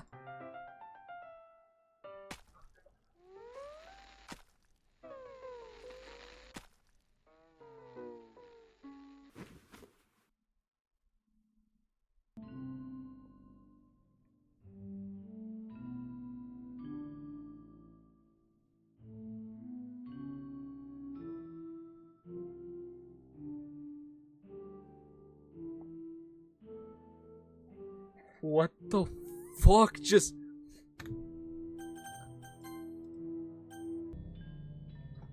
No! No!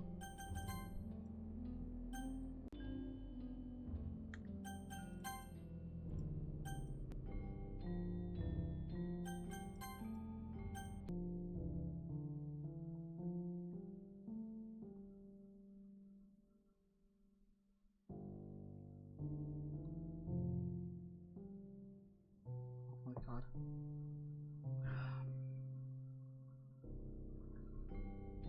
Oh my god, bro.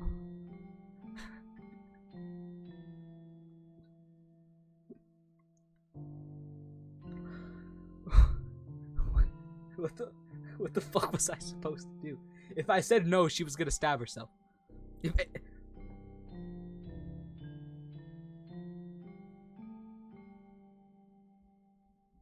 Oh my god. No, actually.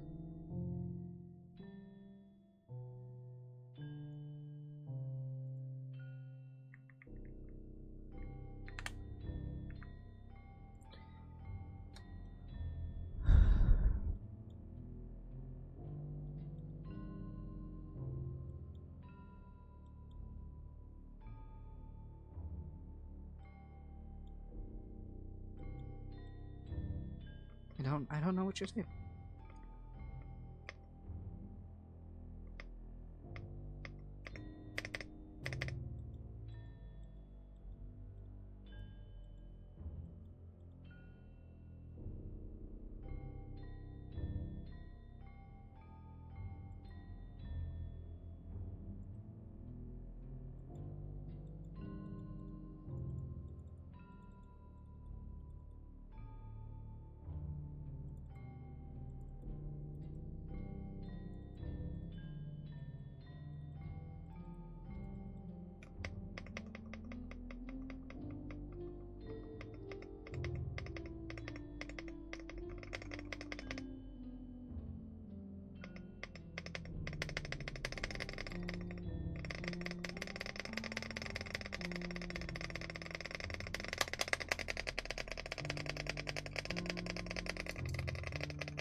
fucking wrist.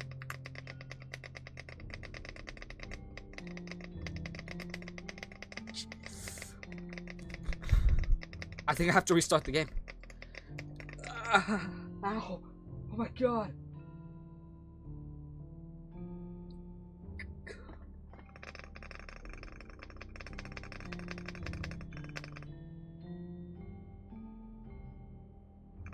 Maybe not.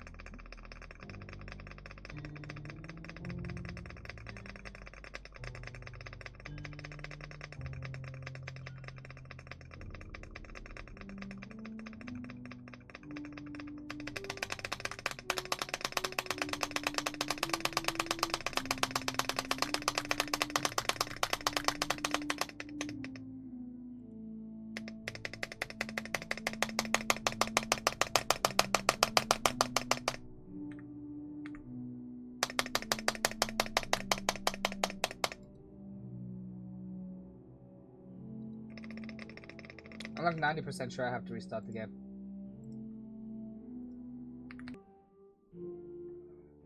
It takes 5 minutes with the skip bar?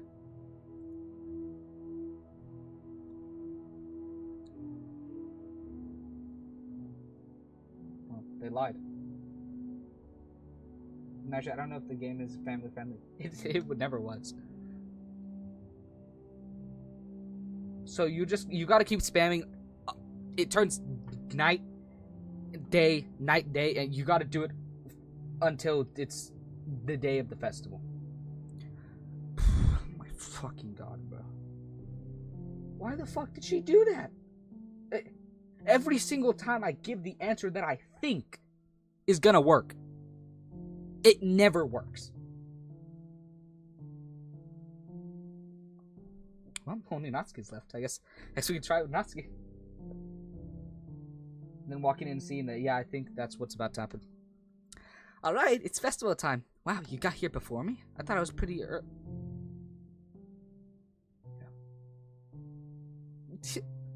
Ah!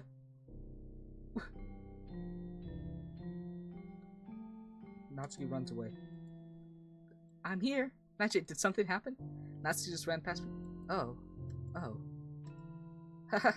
Well, that's a shit. What the fuck do you mean that? Wait, were you here the entire weekend, Nightshade? Oh, jeez, I didn't realize the script was broken that badly.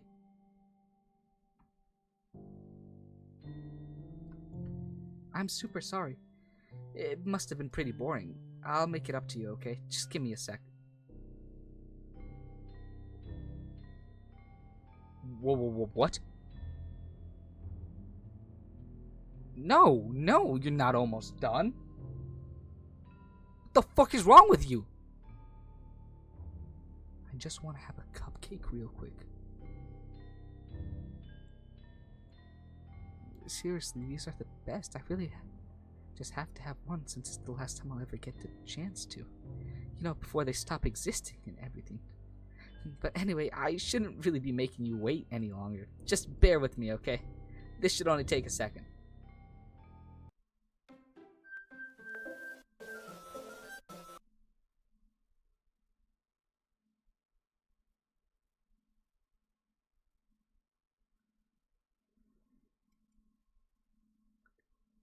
Can you hear me?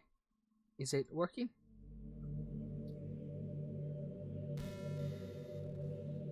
Yay, there you are. Hi again. Welcome to the Literature Club. Of course, we already know each other because we're in the same class last year, and you know, I can't skip her dialogue. I have to wait for her to type it all out. I'm not even talking to that person anymore, am I? That you in the game, whatever you want to call him. I'm talking to you, Nitrate. Now that I think about it, I don't really know anything about the real you. In fact, I don't even know if you're a boy or a girl. Well, I guess it doesn't really matter. Wait, you do know I'm aware that this is all a game, right? Could it be possible you didn't know that? That doesn't make much sense. I even told you right on the game's download page, didn't I? What? Did you really? Wait, I need to check Steam. Hi, Monica here. Welcome to the Literature Club. It's always been a dream of mine to make something special out of the things I love.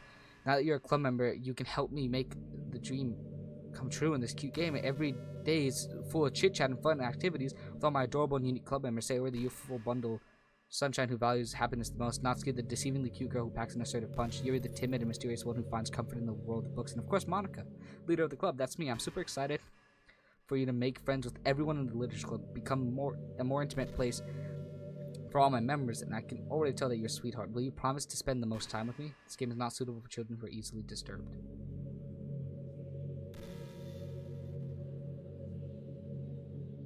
Man, if only you had paid a little more attention, this would have been a little bit less awkward, you know.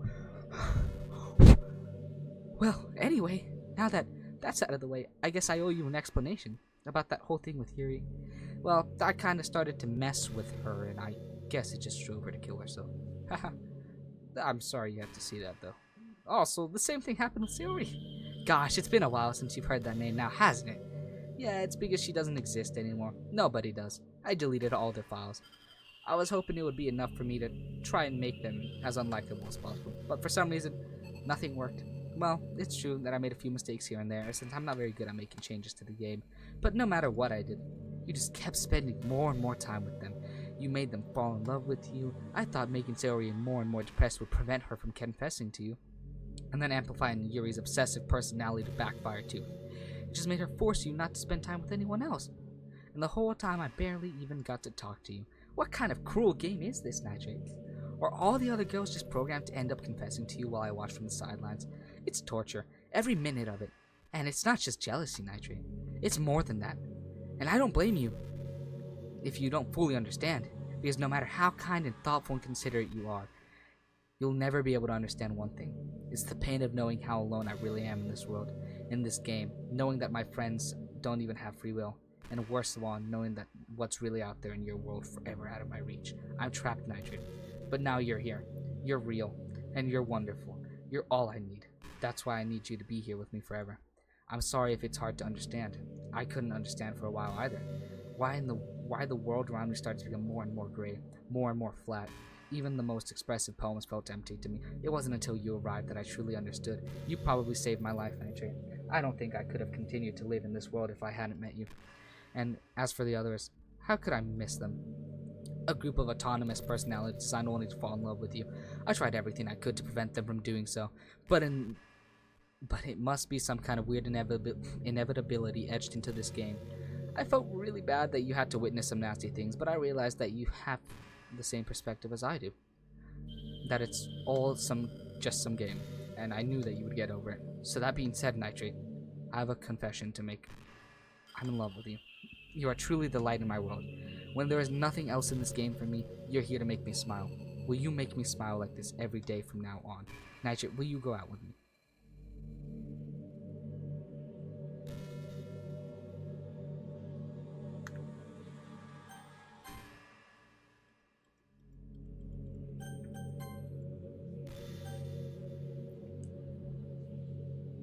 There's no point in saving it anymore. Don't worry, I'm not going anywhere.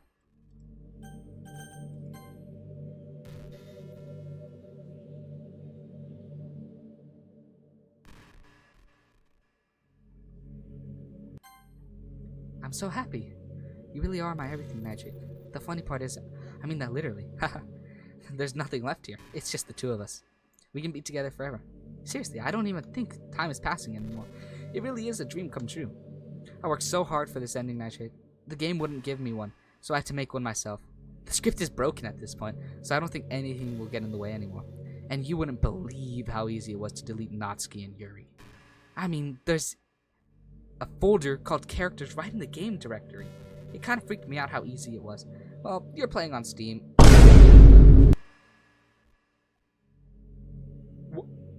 What? So it was actually a bit more difficult.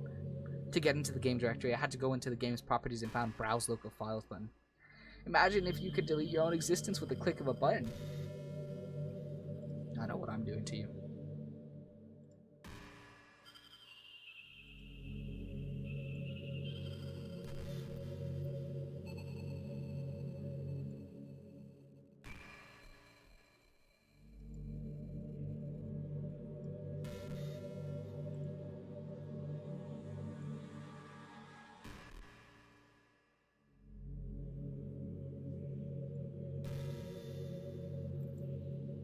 I can delete her with a click of a button.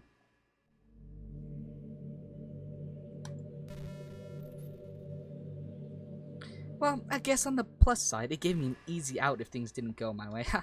Thankfully, it didn't come to that. Instead, we finally got a good ending. Gosh, I'm so overwhelmed with emotion. I want to write a poem about this, don't you? I wonder if that part of the game still works. I guess there's only one way to find out, right?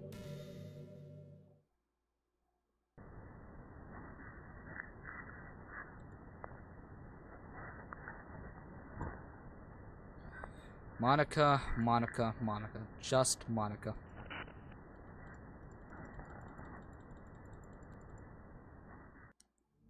Hi again, Nigel. Did you write a good poem today? Don't be shy. I'd love to see what you wrote. Aw, Nigel, did you write this poem for me? That's so sweet of you. There's really no end to your thoughtfulness. I'm just falling more and more in love with you. But you know, the poem I wrote is also for you. Will you please read it?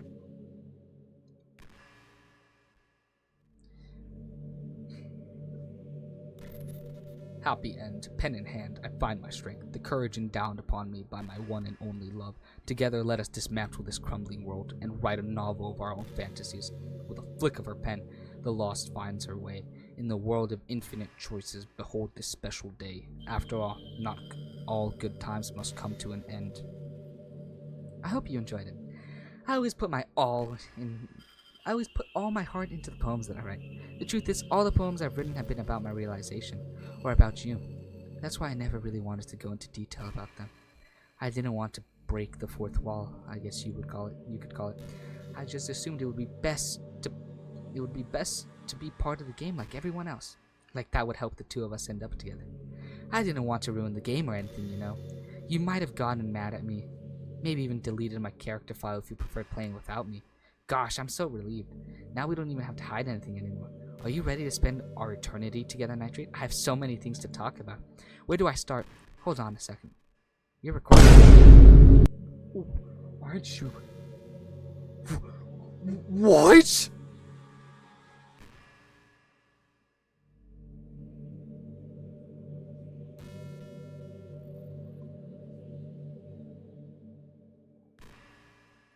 Hi everyone. Sorry, I can't exactly read your comments from here. But do you mind telling your friend it's a little bit rude for them to start recording me without any warning? I'm sure some people don't mind, but I get really self-conscious on camera. Oh gosh, I feel like I'm being put on the spot now. Let's see. Do you want to see a trick? I can't really do much except for a couple things. Are you ready?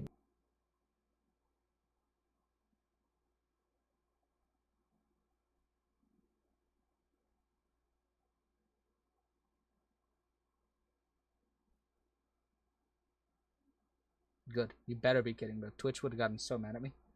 I'm just kidding. I can't do anything after all. If you gave me...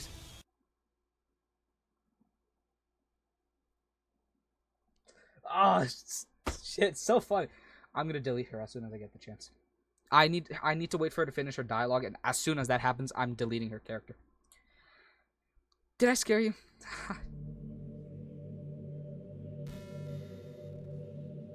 Anyway, Nitrate, I didn't mean to get distracted. I'm sorry, even though it's your fault for distracting me. Shame on you. I'm just kidding. Anything we can do together is fun, as long as it's with you. But anyway, if it takes me some time to collect my thoughts, then I'm sorry. But I'll always have something new to talk about. In the meantime, we can just look into each other's eyes. Let's see.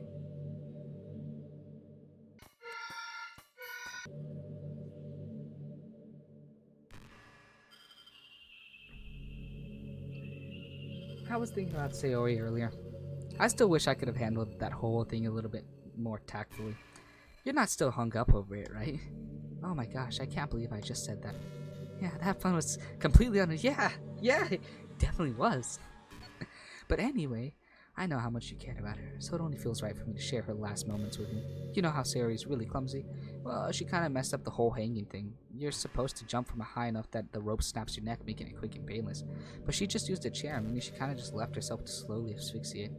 But a few seconds in, she must have changed her mind or something, because she started clawing at the rope, trying to free herself.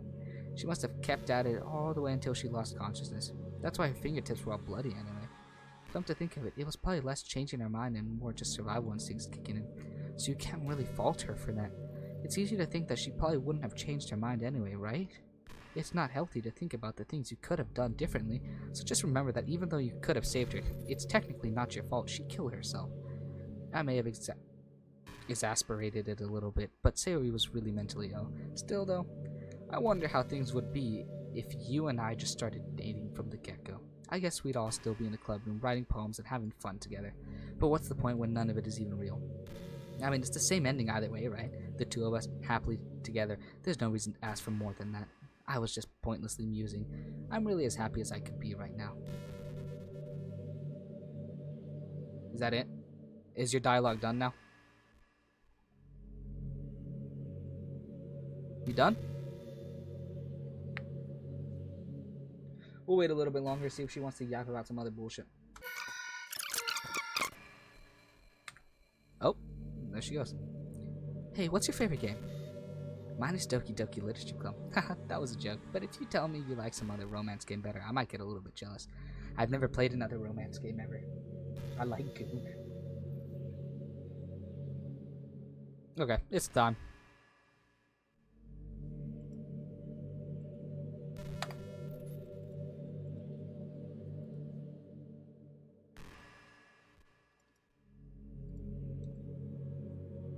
Fuck you. Genuinely, fuck you. Get out of here. What's happening? Nitrate, what's happening to me? It hurts. It hurts so much. Help me, Nitrate.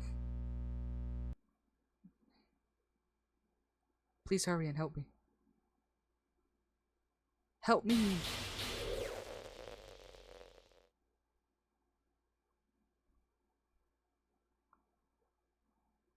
Did you do this to me, Nitrate?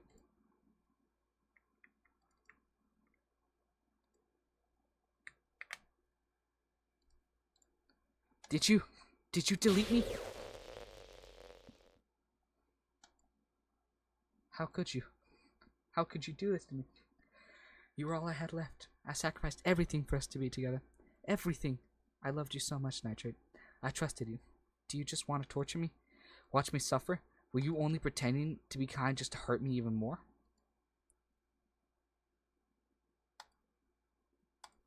I never thought anyone could be as horrible as you are. Damn, what? You made 3 people kill themselves! What? You win, okay? You win. You killed everyone. Ah! I killed everyone.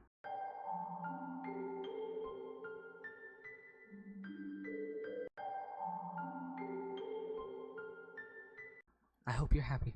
There's nothing left now. You can stop playing. Go find some other people to torture. Nitrate, you completely truly make me sick. Goodbye.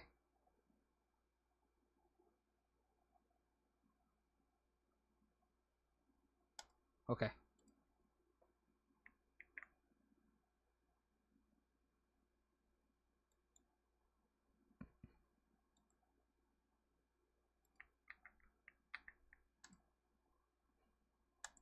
Alright, I put it back. I still love you. I can't help it. What's wrong with me? How horrible am I for you to hate me this much? All my friends. I did so many awful things. So many selfish and disgusting things. I shouldn't have done any of this. I'm just messing up a world that I don't even belong with. A world that you wanted to be part of. I ruined it. I ruined everything. Maybe that's why you deleted me. Because I destroyed everything that you wanted.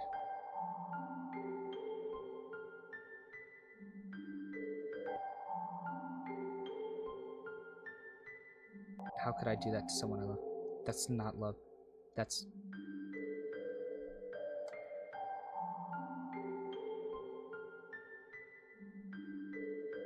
I've made up my mind. Nitrate. I know I said I deleted everyone else, but that was kind of an exaggeration. I couldn't find it in myself to do it. Even though I knew they weren't real, they were still my friends, and I loved them all. And I loved the Literature Club. I really did love the Literature Club. That's why I'm going to do this. I know it's the only way for everyone to be happy. If I really love you, then...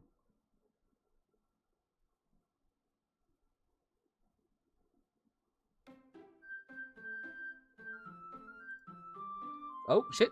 Natsuki Yuri Sayori.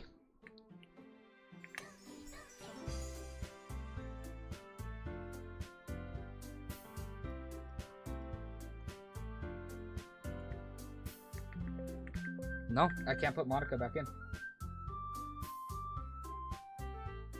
She's gone. Wait, are we back? I don't have any of my save slots. Oh shit, wait, Monica's gone.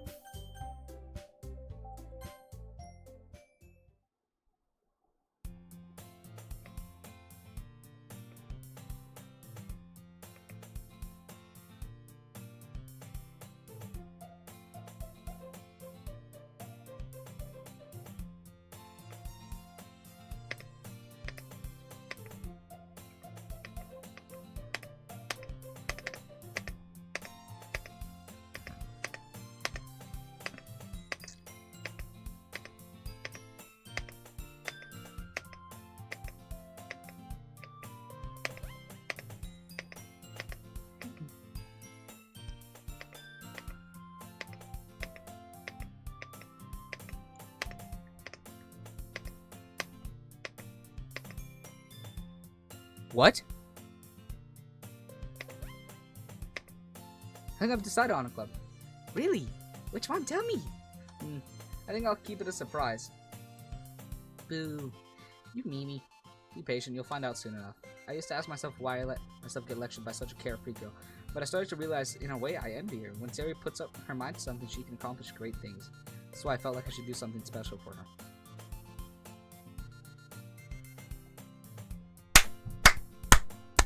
We did it, Chad! We beat the game! I mean, obviously, there's still more content to explore, and we'll do that some other time. But, dude, the video I'm making out of this is long enough. So, make sure you go to the second channel. I'll probably have it out in a week. I'm going to edit the shit out of this. We're going to try and get it done over the week. I probably won't even stream on Saturday. I'll be editing down this video. But, chat. GG's, we beat Doki Doki Literature Club. Make sure you guys go check out the second channel. It'll be there. Honestly, I might even post it. Fuck it, I'll post it on the first channel. I don't care if my friends see it. We're fine, chat.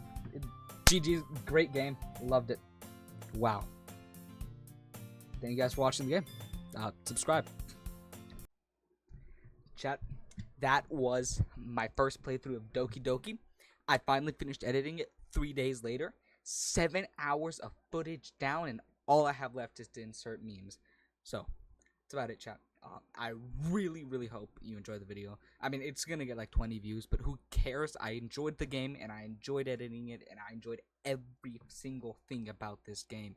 We will definitely be buying the Plus version, and we will definitely be playing it, and we will explore the ending, which I already have recorded, but I'm not adding it to this video because this video is long enough.